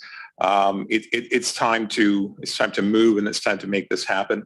It's unfortunate that it does take $4 million to cover up the mess that we're going to make, but we do want a streetscape that is reflective of all of the different types of human activity and traffic that we have in the core from age 5 to 105. That's very true. I'm glad that we're going to finally stop this discussion about two-way traffic downtown. Sorry, Councillor Antosky. I'm glad that it's at an end. I can't imagine the collision speed of 115 to 120 kilometers downtown on two narrow streets. I always wanted to keep streets one-way traffic downtown in order to facilitate some of the natural flow that goes over the Laurier Bridge towards West Brant, the area that I look after with Councillor Sicoli. So I'm happy tonight. This is a red letter day for me, and I mark it on the calendar that we're going to put this discussion to bed finally once and for all. So thank you. Thank you, Mr. Chair. Councillor, thank you. And I'll jump in because there's nobody else in the queue that hasn't spoken a first time. When you look at the history of the angst we've suffered over downtown since I've been on this planet, I have a bookshelf at home full of downtown studies. I use some of them to level up the legs on my desk. Most of those things were well paid for with taxpayer dollars and came to no fruition whatsoever. Some of the old timers like Mayor Davis, when he was an alderman, because he was an alderman before we were councillors, certainly he must remember some of those as well. And so does Councillor Carpenter, who's been around for quite some time, and Councillor Martin. You look back on the last time we did some service downtown when we did Colbert Street, and the thinking at the time was if only we could find some pink brick pavers and some fake looking colonial lights, that would entice people to come down there and start businesses and do some shopping. That's just what we needed, right? And it's so refreshing to see the changes that we have made here. Indy, Goggin have had a hand in this file, the consultant, and a lot of other city staff. And what we're seeing is not only the fix for the problems that are underground that are going to last us probably another 100 years, but it also allows us to do some really interesting and productive things to bring life to the downtown, to make it more satisfying to operate a business there, to make experiences on the street better for businesses, for pedestrians, for folks to have a coffee or a sandwich outdoors and enjoy the outdoor life. It's going to be good for the university. It's going to be good for the throng of people that are going to be coming into the buildings that we're building on Market Street and down at the old fire hall and elsewhere. It really is the marked transition between the old and the new. It creates an environment that we all can be proud of, that we can enjoy. And it's progressive in the sense that we look at best examples. I've seen this in other communities. We're looking at the best examples of other communities and shamelessly copying them and making them ours. And that's how you make progress. And I really want to thank municipal staff and the consultant for all the great work that's been done on this. I do want to ask a question that came up with respect to our police steering committee. Given the fact that costs are escalating on a monthly basis, is there an opportunity for us to hasten this project and begin to get a construction schedule in advance of 2025?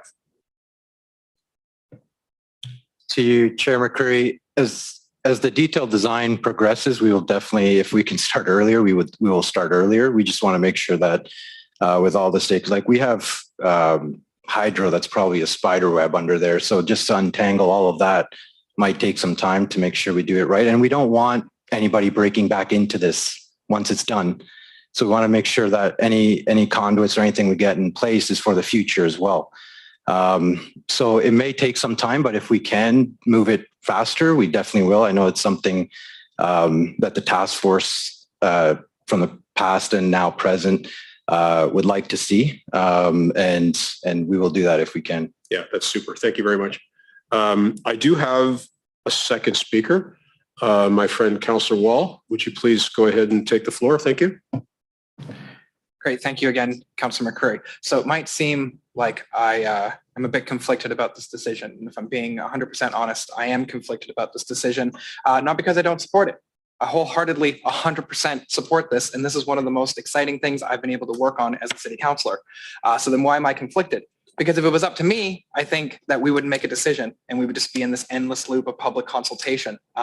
This has been my entire adult life working with the people in the core. I've lived and loved and worked and grown up in the core along with so many of the business owners and the people who are here now and the people who have come here. And if you talk to any of them, everybody has a different idea of how this should be done. And there's no approach that we're going to take that's going to make everybody happy. And there's no approach that we're going to take that isn't going to involve somebody maybe losing their business or somebody losing a substantial amount of income or growth. Two-way parking, traffic, garbage. Here's the thing. It has to be done. And some of the most brilliant minds in the entire region have worked on this. So who am I to disagree?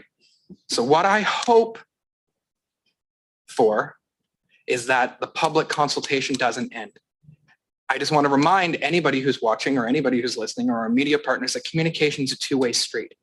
If you are a business owner or you are somebody who lives in the downtown core, or if you are somebody who's thinking they're going to be doing business or living in the downtown core, you've got to communicate with the city so that they can communicate back. You have to sign up to get mail updates. I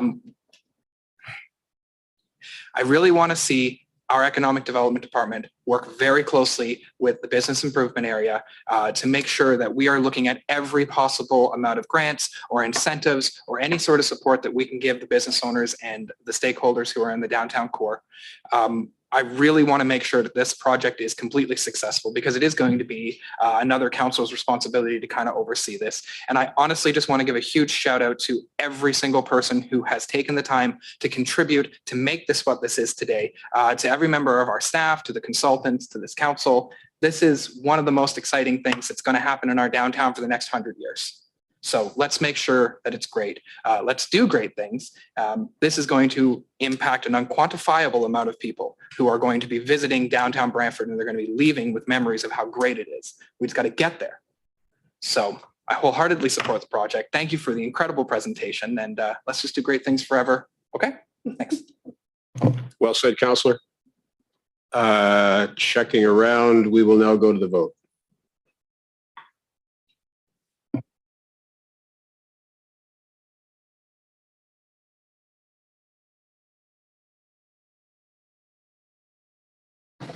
Item 6.1.1, Downtown Brantford Streetscape EA Final Report, carries unanimously on recorded votes.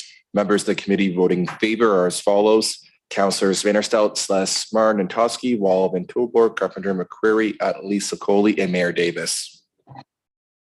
Chris, thank you. Councillor Utley, I believe you separated 6.1.2. Is that correct? No. I separated 6.2.2. 6.2.2. Thank you. Councillor Van Tilburg, was it you that did 6.1.2? Yes, Chair, it was. Please go ahead with that. Thank you. I'm just looking at this community safety fund, and I would wish to know, is there guidelines on how that fund that's been received has to be used? So through the chair, Marlene Miranda, Community Services and Social Development. I have Aaron Wallace online, and I'll just ask if he can speak to it because he's been very involved with dialogue with the ministry. There is some eligibility and criteria, but he can speak to it in greater detail. Certainly. And I'll just kind of direct you where my mindset might be with regards to it. I mean, there's a lot of things in there that are possible to do, but I just want to know, we see a lot of activity and it's accompanied by tagging the graffiti. Those are marks. That's generally gang activity. And so I'm wondering if those funds can be used to, and I'm not saying how or when or how we do this, but is that allowed within the interpretation of the funding of those monies? Yeah, through the chair, Aaron Wallace, Director of Community Programs. So the best answer I can give is probably if it's shown that tagging or those types of activities are a contributing factor to gang and gun violence, or that stronger intervention against that might reduce gang and gun violence. I think the federal government would be pretty open in terms of having that be a part of the program. So we're at this stage now, we really want to understand the problem, and tagging and graffiti could be a part of that. And then in the final 3 years of the project, really dig in and do the work. That's the preventative work. So I'm not giving you a very clear answer, and I apologize to committee for that, but it would be in scope if we could tie it back to the problem that it's trying to solve. Oh, that's no problem. I'm not in any gangs, but I'm being informed that that is somewhat behind them. Thanks. Councillor, thank you. Councillor Carpenter, please go ahead. Thank you, Aaron, and you're doing a fantastic job, by the way, Aaron. I want to make sure I say that to you in a public way, because anytime I've had any issues to deal with, you and your department have done a great job. This program that's going to come forward, though, it's going to come forward next year. Is how the plan's going to lay out, and the federal government has funded this for over a 4-year period. So where are we expecting to start expending the funds in year 2, 3, and 4, as I understand it? So through the chair, we have an opportunity to start expending some funds now in 2022 for planning. They haven't given us our final year-to-year numbers, but as a general ballpark, of the 2.1 million, we're told about 10% can be spent on planning. We may not need that entire amount for the remainder of this year, but we can spend some of that money on some staffing, some research, maybe some, some literature review, some work on best practices. But exactly like you say, Councillor, the bulk of the money, the remaining 1.9 million plus, would be spent in years 2, 3, and 4 to actually get to the programs and get to the problem. Yeah, and the funding can't be used for operational for policing, but policing will be part of one of the partners that we engage as part of this process, right? So could you name some of the other partners that we will be engaging? Yeah, through the chair, absolutely. So we've already talked to the criminology department at Laurier. We have a kickoff meeting with the police a little bit later this week. But then generally anyone who has some insight or expertise in this, we know there's a lot of agencies that do, say, youth justice programs or have involvement with at-risk youth. We know that's a contributing factor. We know there's lots of groups in town that work with the victims of violence and might have some insight in terms of kind of the other side of that equation. So what we'll likely do within this planning phase is talk to anyone who has expertise, whether it's people with lived experience, people with agency experience, academic experience, policing experience. All good ideas are welcome at this stage. So victim services would be part of that then as well. Thank you very much, Aaron, for everything you're doing. Thank you. Councillor, thank you. I see no further requests to speak. Oh, Mayor, yes, go ahead, please. Thank you, Mr. Chair. So my question through you to Aaron, the report that you've given us talks about this in sort of what they call a high level format. Doesn't give us much of an idea what kind of initiatives might come out of this. And so my question to you then is, I understand there's certain areas that the money can be used for, but can you give us an example of the kind of initiatives or programs that this money will be used for once you get beyond the planning stage, which is the initial stage? Yeah, through the chair, I can give a couple of examples. I think some of the guidance we're getting at this point is to really understand the problem. We were talking to an academic who's done some of this work in Detroit and Cincinnati, and that the intervention you want to use as you move forward really depends on the problem you identify at the start, which we haven't done yet.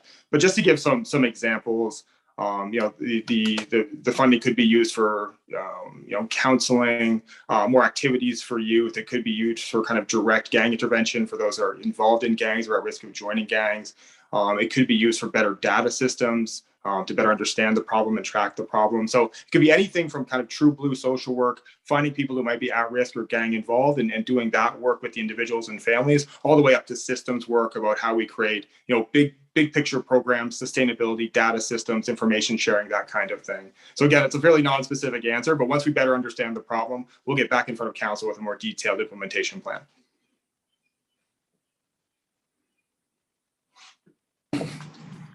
So there are particular examples across the world that I'm aware of. For example, there was an initiative in Iceland that has proved to be very popular and very successful. And it wouldn't necessarily be directed to dealing with drug and gang violence. What it's intended to do is, probably in that example in Iceland, it was really designed to deal more with substance abuse and helping youth avoid getting into that kind of lifestyle, which often leads to guns and gangs. So could it be used for something like that? Are you familiar with that program? Yeah, through the chair I am, and yes, yeah, that is the type of kind of youth intervention program we could implement here. Again, if it was tracking back to the situation we were in, and that was seen as an evidence-informed way to go about it. Yeah. Right. And last, I'd like to comment through you, Mr. Chair, that one of the most effective long-term solutions to issues that we see, some of the symptoms on our streets, which is some of it is youth homelessness. Much of it has to do with substance abuse issues. And the research I've seen and the experience in other communities has been that some of the most effective long-term strategies has been in terms of really effective youth programming. That's what they call the upstream prevention. And so I'm very glad to hear that we did receive this money, but more importantly, that we're now moving forward to decide how best to allocate these funds that have come to us from the province so that we have a more effective youth programming, which will only benefit our community in the long run. No question, if you look at other communities and how they've been successful. So great news. Thank you. And thanks to Aaron. Mayor, thank you. Councillor Sluss, go ahead, please. Thank you, Mr. Chairman, and thanks, Aaron. Quite often when we're spending money to solve a problem, people want to see the problem solved, I guess, in real time. But really, to solve the problem, you've got to get back to the root and cure the root, and the problem will go away over time. But if you're not addressing the root and you're just addressing the other end where the problem shows up, you're always going to have that problem. So I would hope that we would look further, as the mayor said, upstream and try and get to the root of if you're looking at drug use, then I guess you have to back it up and go, well, why did they start in the first place? Not how do you deal with it once they have it? And it's rather frustrating, that process, because you don't see results in real time. You see them down the line. And I think this is an opportunity to do some of that type of work that where we get out, back it up to the point where the problem starts and not be dealing with where the problem ended. I hopefully we can consider that when you're formulating exactly how we're going to expend this money. But I would hope that we would look at root causes as opposed to addressing, the Band-Aid solution at the end. Okay, thank you, Mr. Chair. Councillor, thank you. Councillor Martin, go ahead, please. Thank you, Mr. Chairman.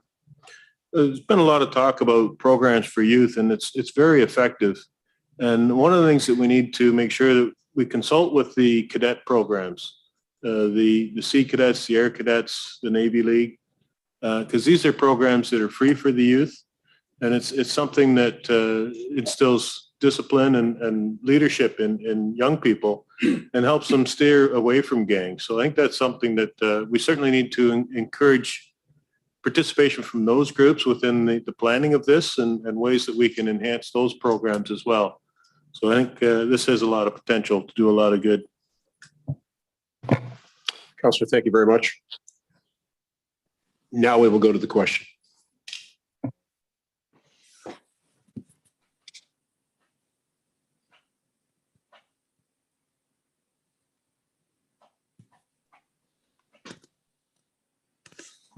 Item 6.1.2, Building Safer Communities Fund, carries unanimously on recorded votes. Members of the committee voting in favor are as follows: Councillors Vanderstout, Sluss, Martin, Toski, Wall, and Tilburg, Carpenter, McCreary, Lisa Coley, and Mayor Davis.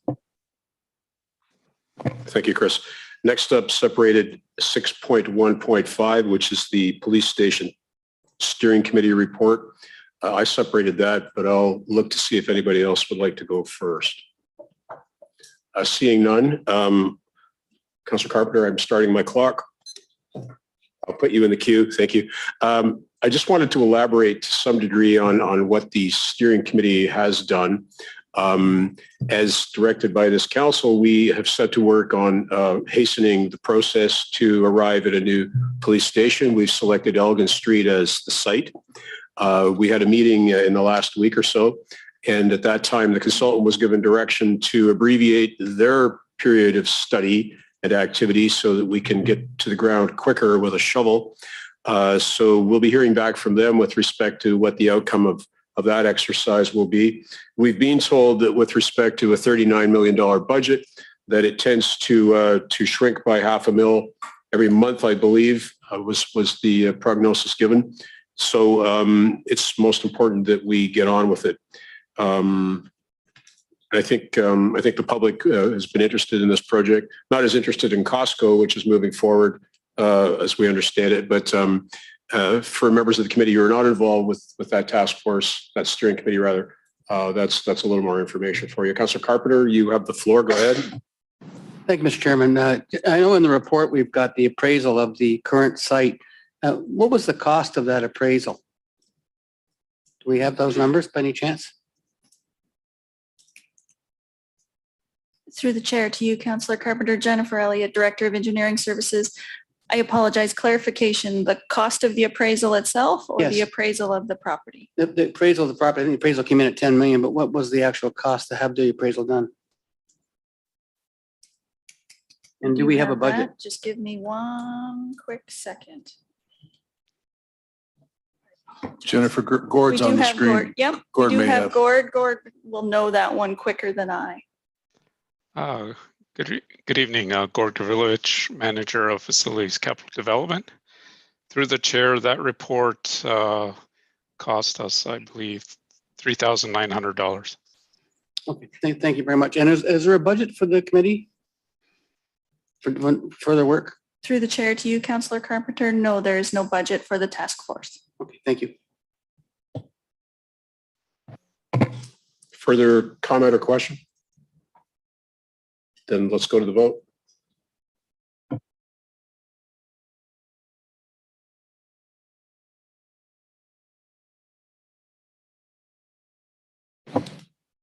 Item 6.1.5, Police Station Task Force Report carries unanimously on a recorded vote. Members of the committee voting in favor are as follows. Councillors Vandersteldt, Martin, Nantoski, Wall, Van Tilburg, Carpenter, McCreary, Utley, Sicoli, and Mayor Davis. Chris, thank you. Councillor Utley, 6.2.2, would you proceed, please? Thank you, Mr. Chair. I wanted to separate this because for a couple of reasons. One is the report itself, which had some amazing results in it. The industrial growth was, I think, almost double or more than double what we've had in our history. It's just an amazing achievement. And, you know, we have to thank a number of people for that in economic development and tourism. I'd like to recognize and thank Sarah Manuel for stepping up to the plate and taking over the interim director's job. And she's doing a fine job of that. And her team, Bob Ham, Kevin DeCoke, Ellis Stiper, and I'm sorry, I can't remember all the names, but thank you all for what you've done. And I'd also like to recognize CAO Hutchings because economic development and tourism reports directly to him. And so I have to recognize his leadership for one of his many teams. Most of all, I want to thank our friend Kevin Finney. He did such a wonderful job in 2021 and you know, clearly he had amazing leadership and talent that brought out the best in people. And I look at his picture now and I still can't believe he's gone. I just can't. But anyway, I don't want to get too teary-eyed, but I just want a big thank you for economic development, tourism, and all the our CEO Hutchings and the team of that department. Thank you all. Thank you, Mr. Chair. Councillor, thank you. I see no other commentary coming. We will go to the question.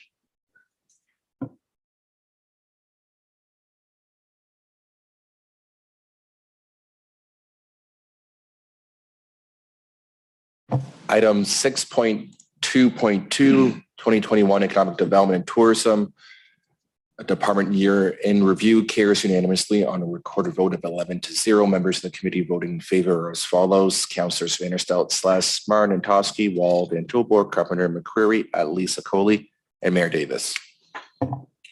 Thank you, Chris. I believe that concludes our business in the sixes. Councillor Utley, I'll call on you to introduce your resolution regarding the Hershey plant.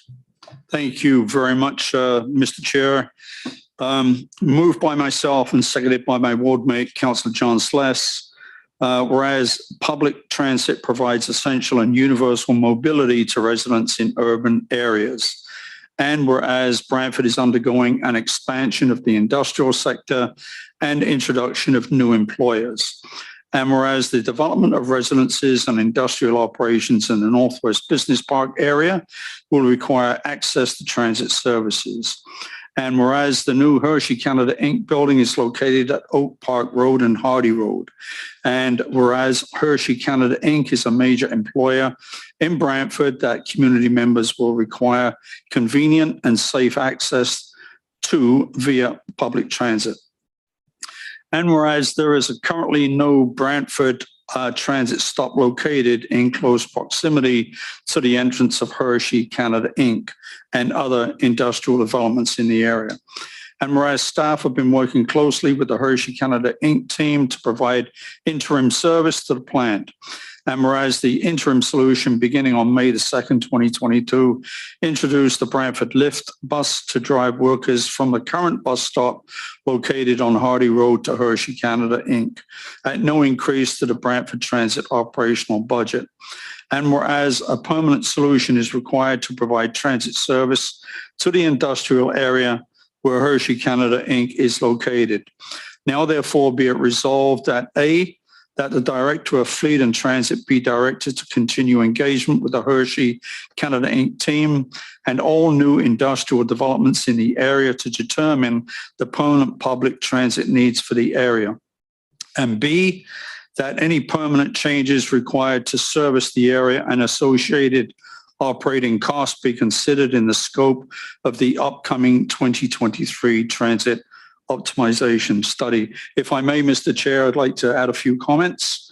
There's going to be around, I think, 2.7 million square feet of additional space in that Northwest Business Park area. In addition to that, there's a fairly sizable residential development taking place. And many individuals, I'm sure, employees especially, need that service. Many of the jobs in that area have high turnaround because of the lack of public transit to that park, that business park. So I do have a question for staff, and that is, when we develop new business parks, where does transit come into the equation? Somebody could answer. There's Mike. Yeah. Yes, it's Mike Bradley, Director of Fleet and Transit Services. Yeah, when new business parks are developed or new areas are developed, we're always thinking about when transit's going in there. We try and service it with our existing routes. But in this case, we couldn't service it on the timing plans that we had with our existing route. Therefore, we use a lift bus now to service that area. So, thank you. I do. I kind of get the feeling sometimes we're playing catch up, like the buildings of residences get built and then we offer a bus service. And I don't mean to be critical about that.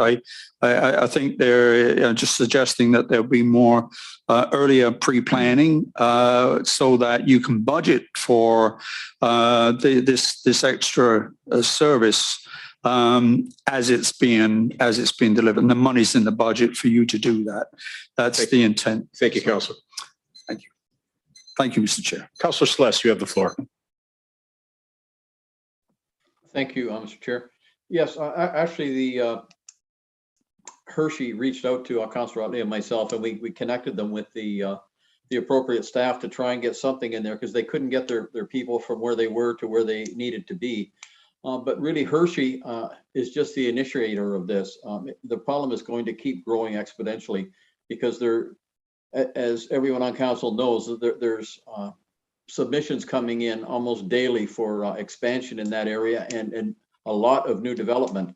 I'm not sure if members of council know because it's kind of out of the way, but the residential portion that's in behind Hershey is going up like wildfire.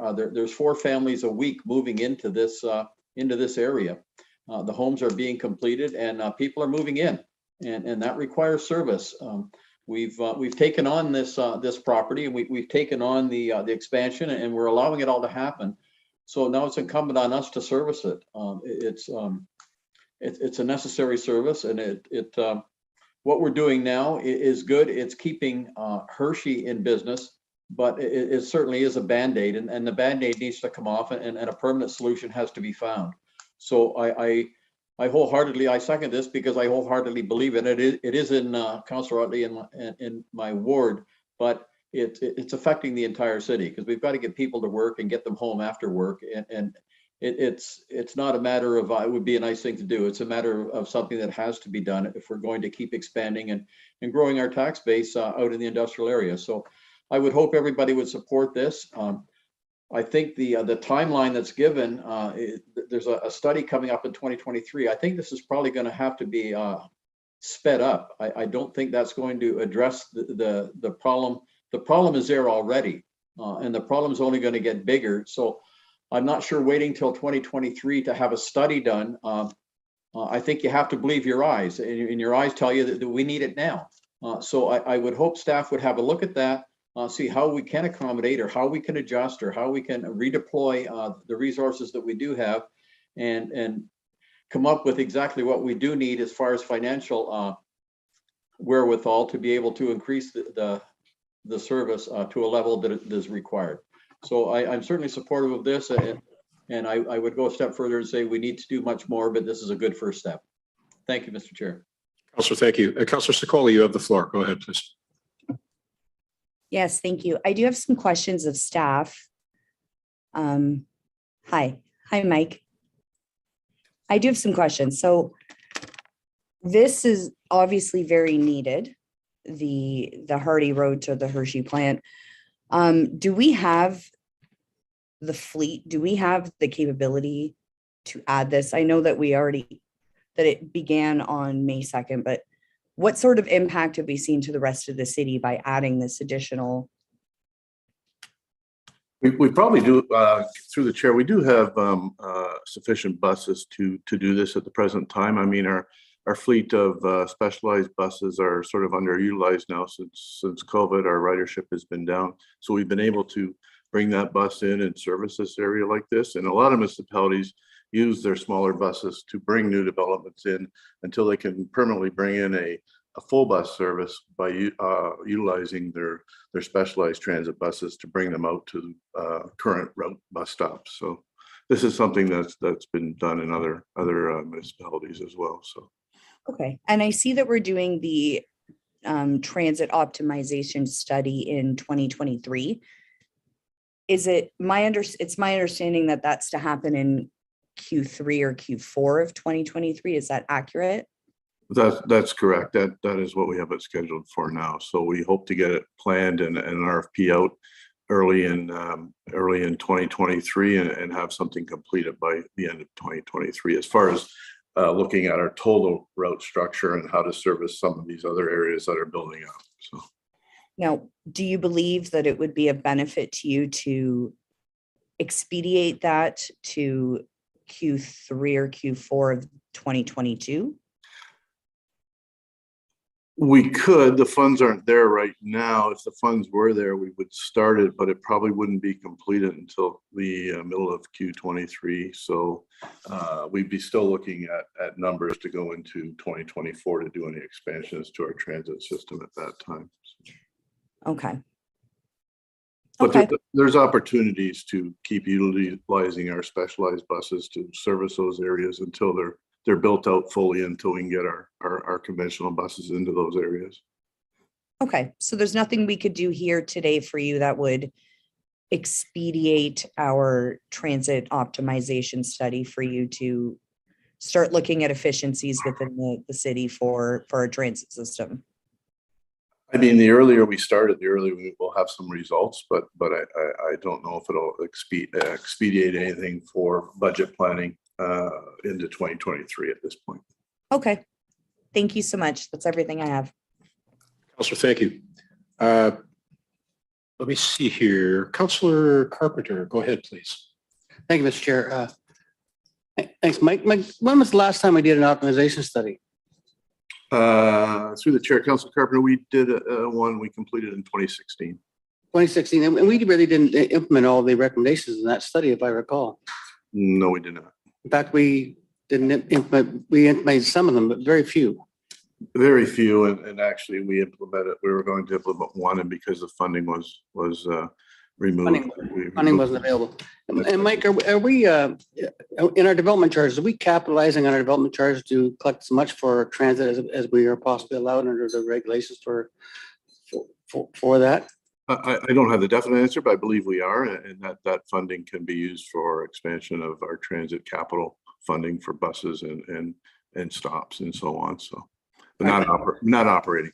All right. Thanks, Mike. And I just wanted to speak to it. I will support Councillor Slass's resolution wholeheartedly. It used to be that the city had to build industrial parks, and then we sold the land relatively cheap. But the idea was that we would get tax revenue and jobs that would pay for the industrial park, which they did, and provided jobs. And now the days of this municipality building industrial parks is well gone, and the private sector is now building industrial parks and will be building industrial parks. That saves us a lot of money. It brings us a lot of revenue. Brantford's on the map. Everybody's trying to buy industrial land now here and industrial property and rebuild those properties. But we also have a problem, as Councillor Sless and Councillor Utley have said, people trying to get employees. There's a shortage of employees everywhere. And if we can't get them to those places to help those employers produce goods, they won't be successful either. So we do have a role to play here, more than we've ever had, actually, to make sure that those employers can have employees and that they can actually get to and from work in a reasonable amount of time, not 2.5 hours, in their day to go to work to make an 8-hour day, a 10.5-hour day, but a reasonable system that can get them there. Thank you. Thank you, Councillor. Councillor Vanderstel, go ahead, please. Thank you, Chair McCreary. Through you to Mr. Bradley. Sorry, I just want to make sure I heard you right there, Mike. So of all of the recommendations that you and I both remember that came forward from transit studies, very few of them were acted on in the past. And now in an atmosphere of rampant growth, 1.5% basically here, we must use Band-Aid solutions until we approve a budget next year to do an optimization study to solve some of the problems permanently in 2024. Is that what I'm hearing? Well, through the chair, we can look at some of the smaller solutions internally. We do have a transit planner on board now that can look at some of the smaller solutions, but an overall overhaul of the whole system to look at our routes. Our routes are stretched now with the expansion of the city traffic, that our timing plans are becoming a problem. So I think the whole optimization study is what's needed for the total city, but smaller areas we can look at bringing them into service without the optimization study at this time. So. Okay, so we can employ the Band-Aid solution for 1.5 years.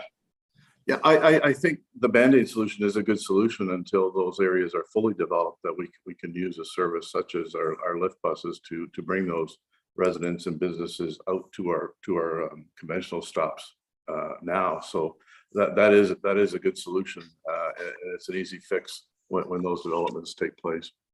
Okay, and the funding for the studies traditionally, are we funding that, or are there other funding sources for those studies?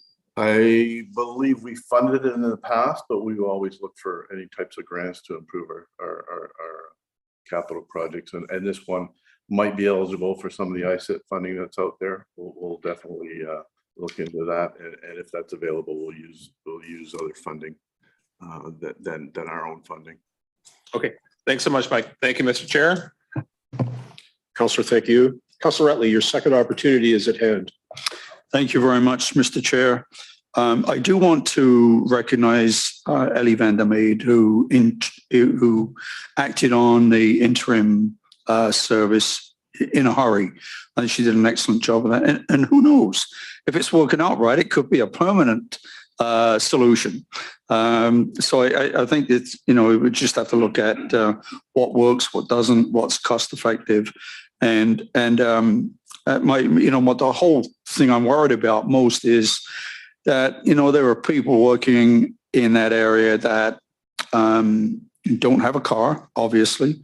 They probably earn just above minimum wage, and they have to have that job, and yet they can't afford to get a taxi or a car or be able to get to work as regularly and as conveniently as they possibly can.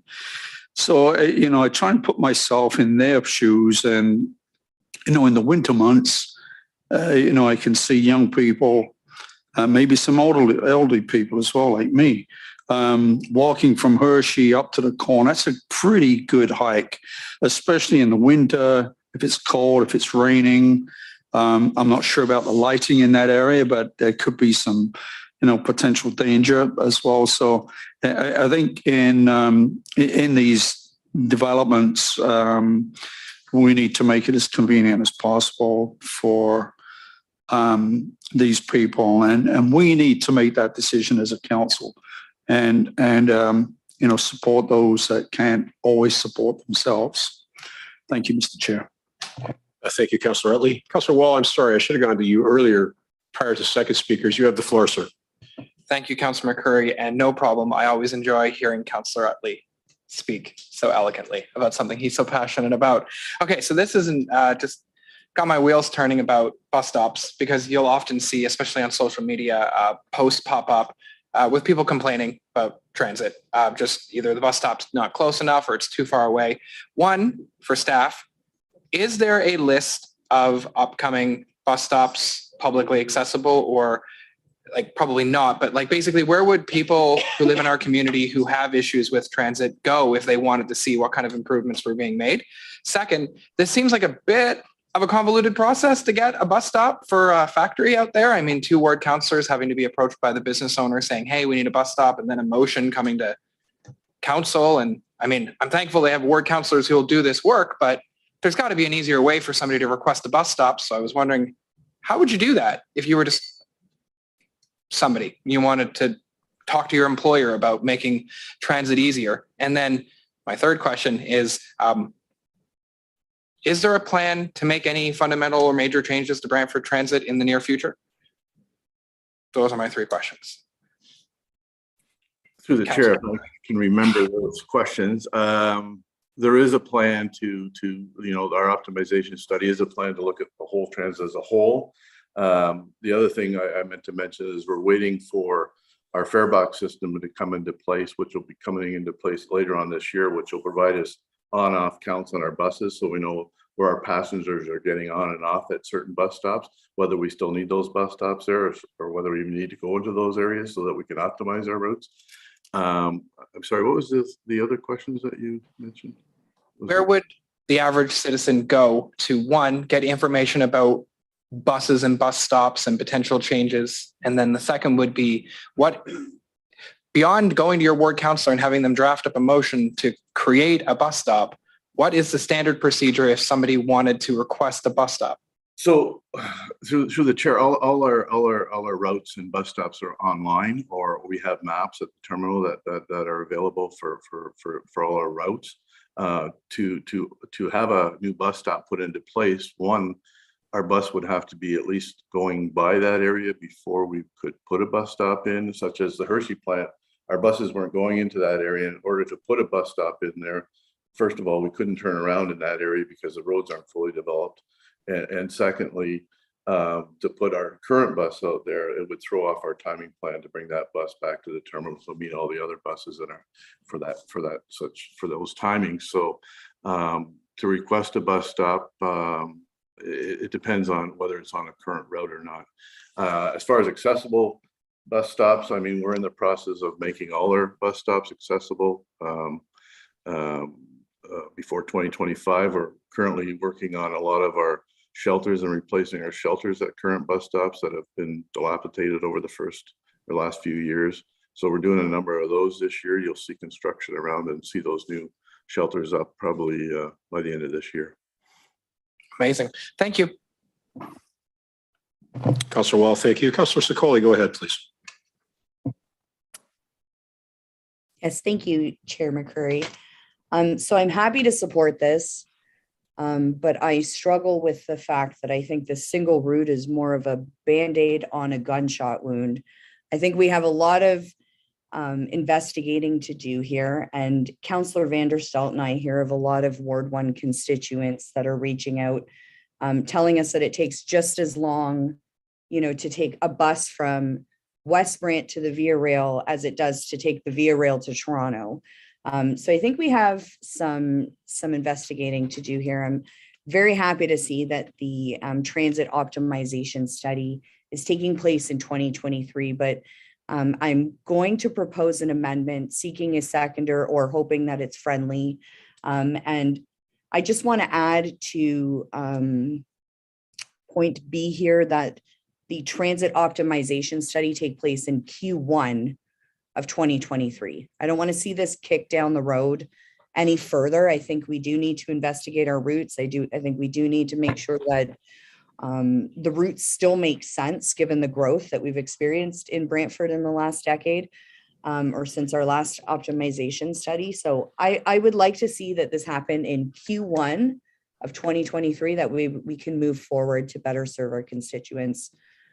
So seeking a seconder or hoping that is friendly. Councillor, you have Councillor Vanderstelt as a seconder. Perfect. Thank you. And I'm going to look to the mover and seconder, friendly and friendly. Okay, it's incorporated. Thank you, Councillor Sicoli. Anything further for you? Okay, well done. I'm looking to see if we have anybody else in the queue, and I see no one in the queue. So we will go to the question on this item.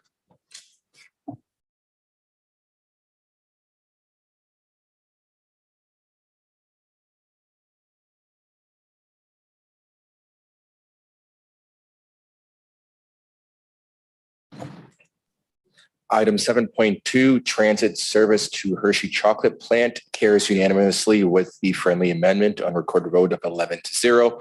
Members of the committee voting in favor are as follows: Councillors Vanderstelt, Sless, Martin, and Toski, Wall, Van Tilburg, Carpenter, McCreary, Atley, Sicoli, Mayor Davis.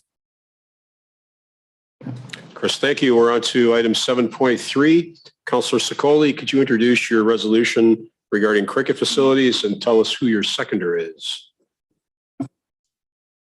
Happy to, thank you. So moved by myself, seconded by Councillor Vanderstelt. Whereas Brantford is known as the tournament capital of Ontario, and whereas 2021 cricket was recognized as the fastest growing sport in Canada with over 40,000 players across the country, and whereas the number of cricket players and fans living in Brantford and visiting Brantford is also growing, and whereas the city currently has no dedicated cricket facilities available, and whereas the city's parks and recreation master plan speaks to the need for cricket facilities, and whereas the municipal sports tourism strategy of 2019 speaks to the numerous strategic priorities related to sports infrastructure and competitive advantage, now therefore be it resolved that staff be directed to investigate interim options available for utilizing existing city parks for playing cricket, and that staff be directed to investigate permanent locations, including phase 2 of the Southwest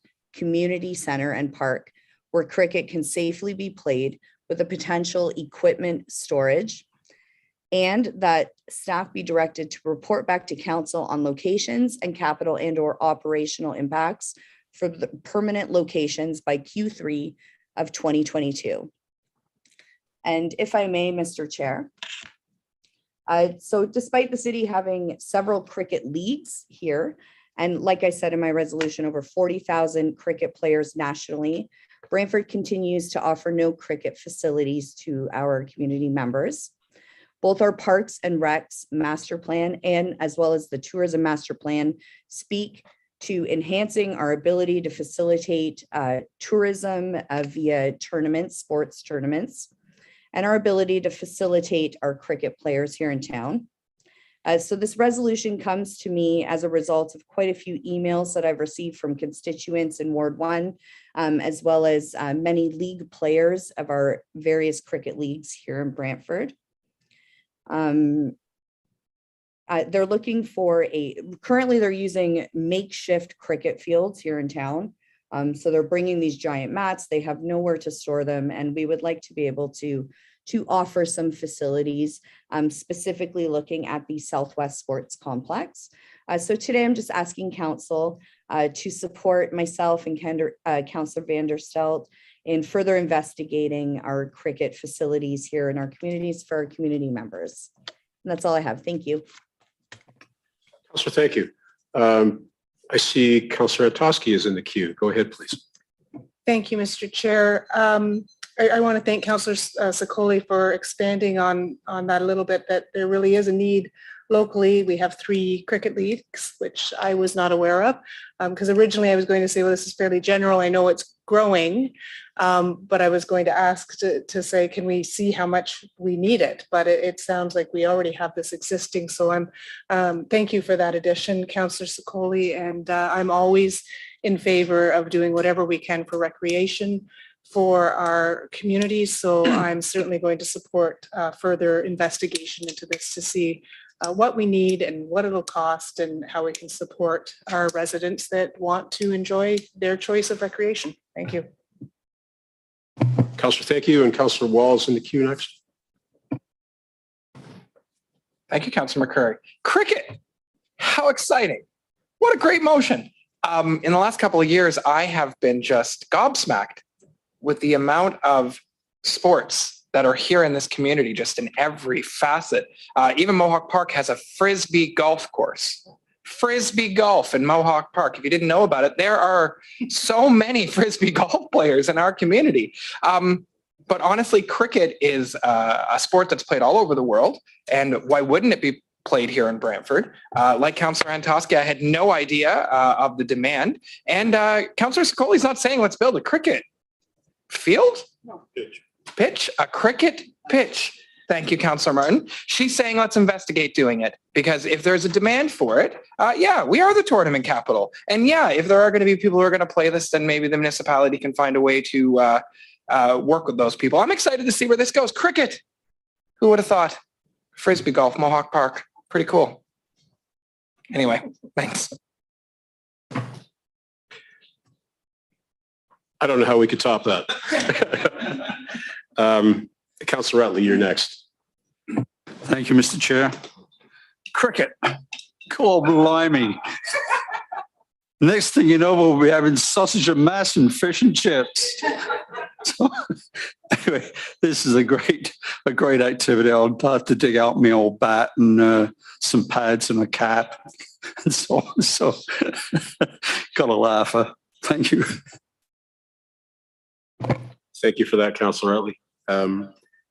If I recall, I think the mayor was a cricket player in his youth too, was he not? No? We do have feedback in here. I don't see any further speaking requests, so we'll go to the question on this. It's hard to see you over that monitor. I'm very far away. And you're very shy about putting your hand up really high. Oh, some people see it. Yeah, I'm shy because this arm doesn't go up very well.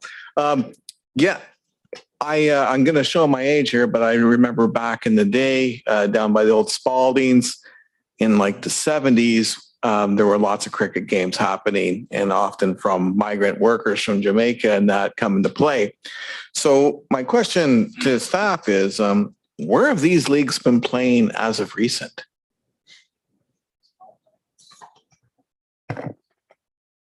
To the chair, right now we know that they are playing at Waterworks Park. Okay, so just the one location? Yeah, yes. Okay, so there's three leagues and they all share the same location to play? And so these are fold-up operations? Yeah, they're temporary because there are other diamonds, other sports that get played, so it's not ideal. And then there are possibility of having these as we investigate over in Dobney, but again, there's soccer fields there and soccer uses as well. Rick can comment on if all three actually play at Waterworks Park.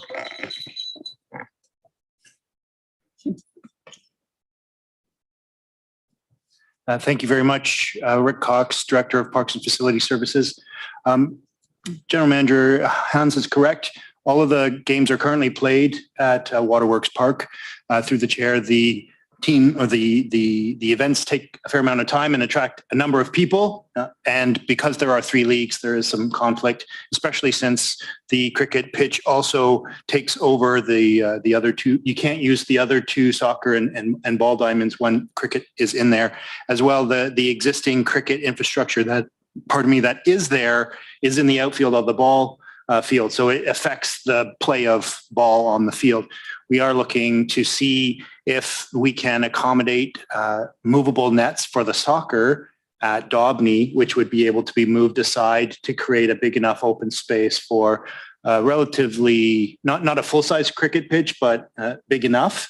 And then as was indicated in the resolution, the opportunity to perhaps create purpose-built cricket facilities at Southwest. And how often are these facilities, is Waterworks Park booked for cricket? I don't have the information right at the top of my head, but it would be multiple times, like almost every week there's every week. Yes. That's plenty enough. Thank you. Thank you, Councillor. Councillor Martin, you have the floor. Go ahead, please. Thank you, Mr. Chairman. Rick, while you're there, I've seen cricket played at Cockshutt Park. Are they not playing there anymore? There's unofficial cricket probably popping up in almost all kinds of places. Just like Sandlot Ball, you'd show up in an open space and play. But in terms of kind of booked cricket, Waterworks Park is where we're facilitating booked cricket. Folks who want to play will, they'll show up and find a space that works for them and play unofficially, which is great. But we would like to see some more official, more purpose-built places that they could do it safely. Oh, they look like they were very well organized, the ones I saw. So, yeah, thank you. Thank you, Councillor. I don't see any further requests to speak. I'm looking online. Oh, Councillor Carpenter. Yeah, surely, Rick, there is fields that where there are baseball diamonds that aren't being used, because we just experienced one at the opening Orchard Park. That ball diamond is not being used for any organized ball, but maybe a temporary place for cricket. I'm sure that we've got those places all over the community if we really take a close look. Thank you. Excellent. Now we will go to the vote.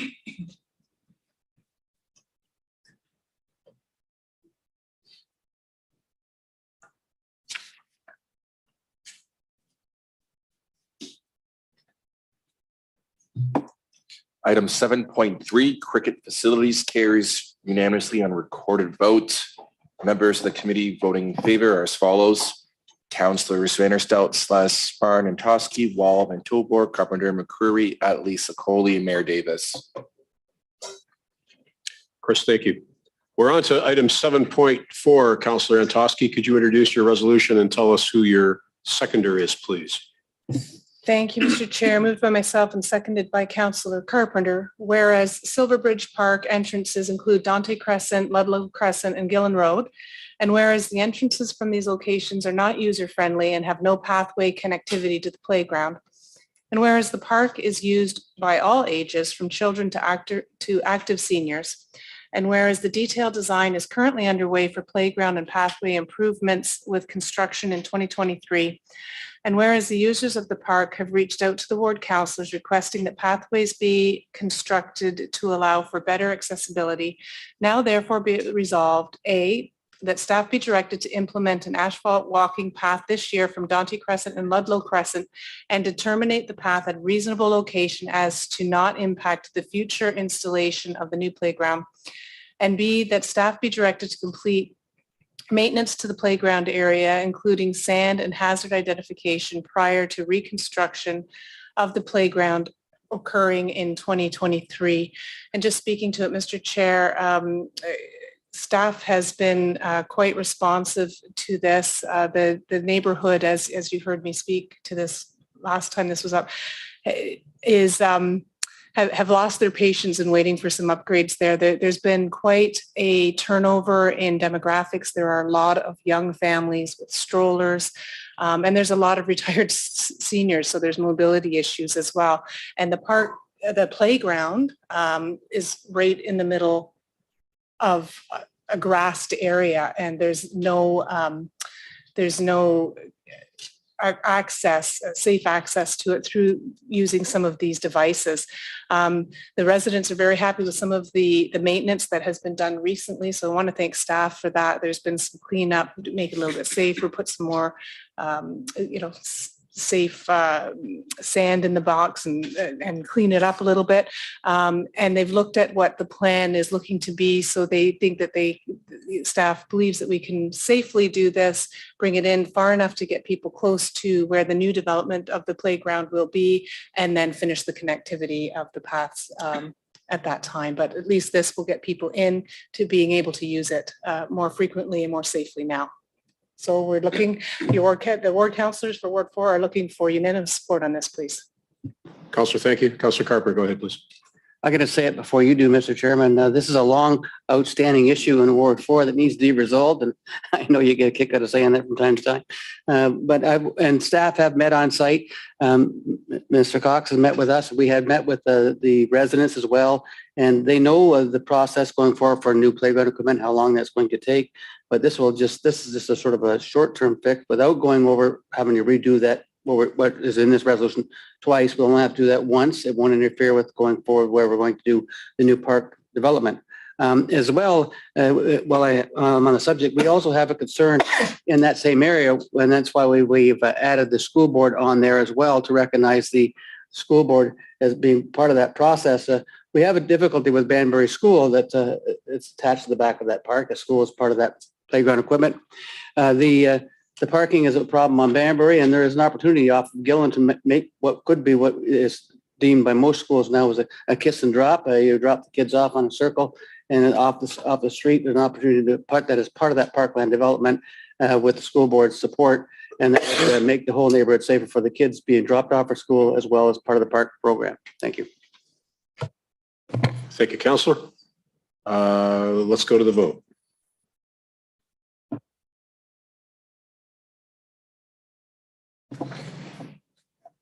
Item 7.4, Silver Bridge Park carries unanimously on a recorded vote of 11-0. Members of the committee voting in favor are as follows: Councillors Vanderstout, Sless, Martin, and Toski, Wall, Van Tilburg, Carpenter, McCreary, Atley, Coley, and Mayor Davis.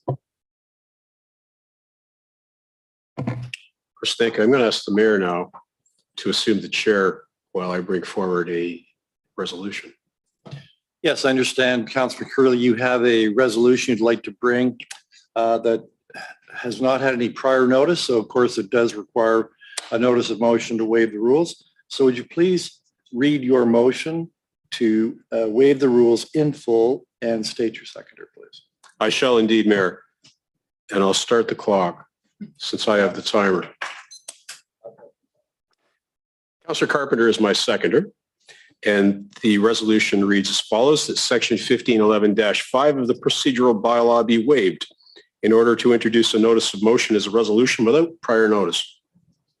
Reads as follows: whereas residents of Brantford Brant went to the polls on June 2 to elect a member of provincial parliament, and whereas Progressive Conservative Party of Ontario candidate Willem Boma was re-elected to his second term, and whereas the New Democratic Party was represented by Harvey Bischoff, and whereas the Liberal Party was represented by Ruby Tour, and whereas the Green Party was represented by Carly Sordas, and whereas the New Blue Party was represented by Tad Brzezinski, and whereas the Ontario Party was represented by Alan Wilson, and whereas the CCP was represented by Leslie Borey, and whereas the Libertarian Party was represented by Rob Ferguson, and whereas John Turmel contested the election as an independent, now therefore be it resolved, the Council of the Corporation of the City of Brantford congratulates Willem Boma on his electoral victory and thanks all candidates and their volunteers and supporters for their commitment to the electoral process. And Mayor, I will simply say that we wanted to bring this tonight because it's timely. And it'd be nice to let these folks know that their efforts are muchly appreciated. All right, not seeing any other raised hands. I'll call the vote on the motion to waive.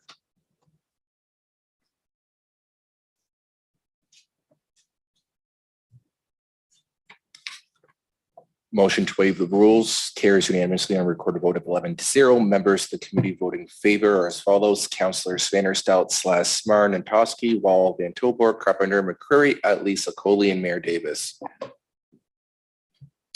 All right, Councillor Curry, if you please read the title of your motion and confirm your seconder for the resolution now that the motion has passed, waiving the rules.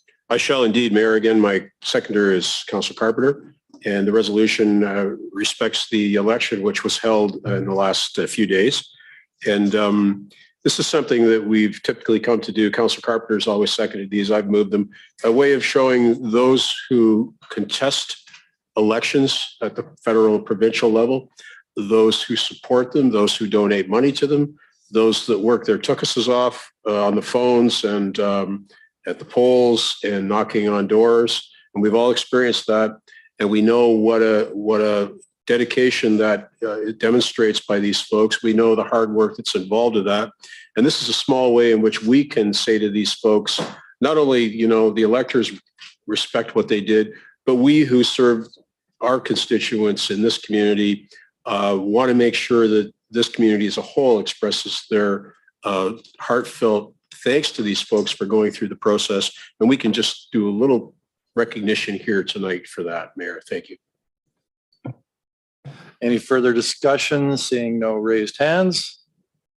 Chris, you please take the vote.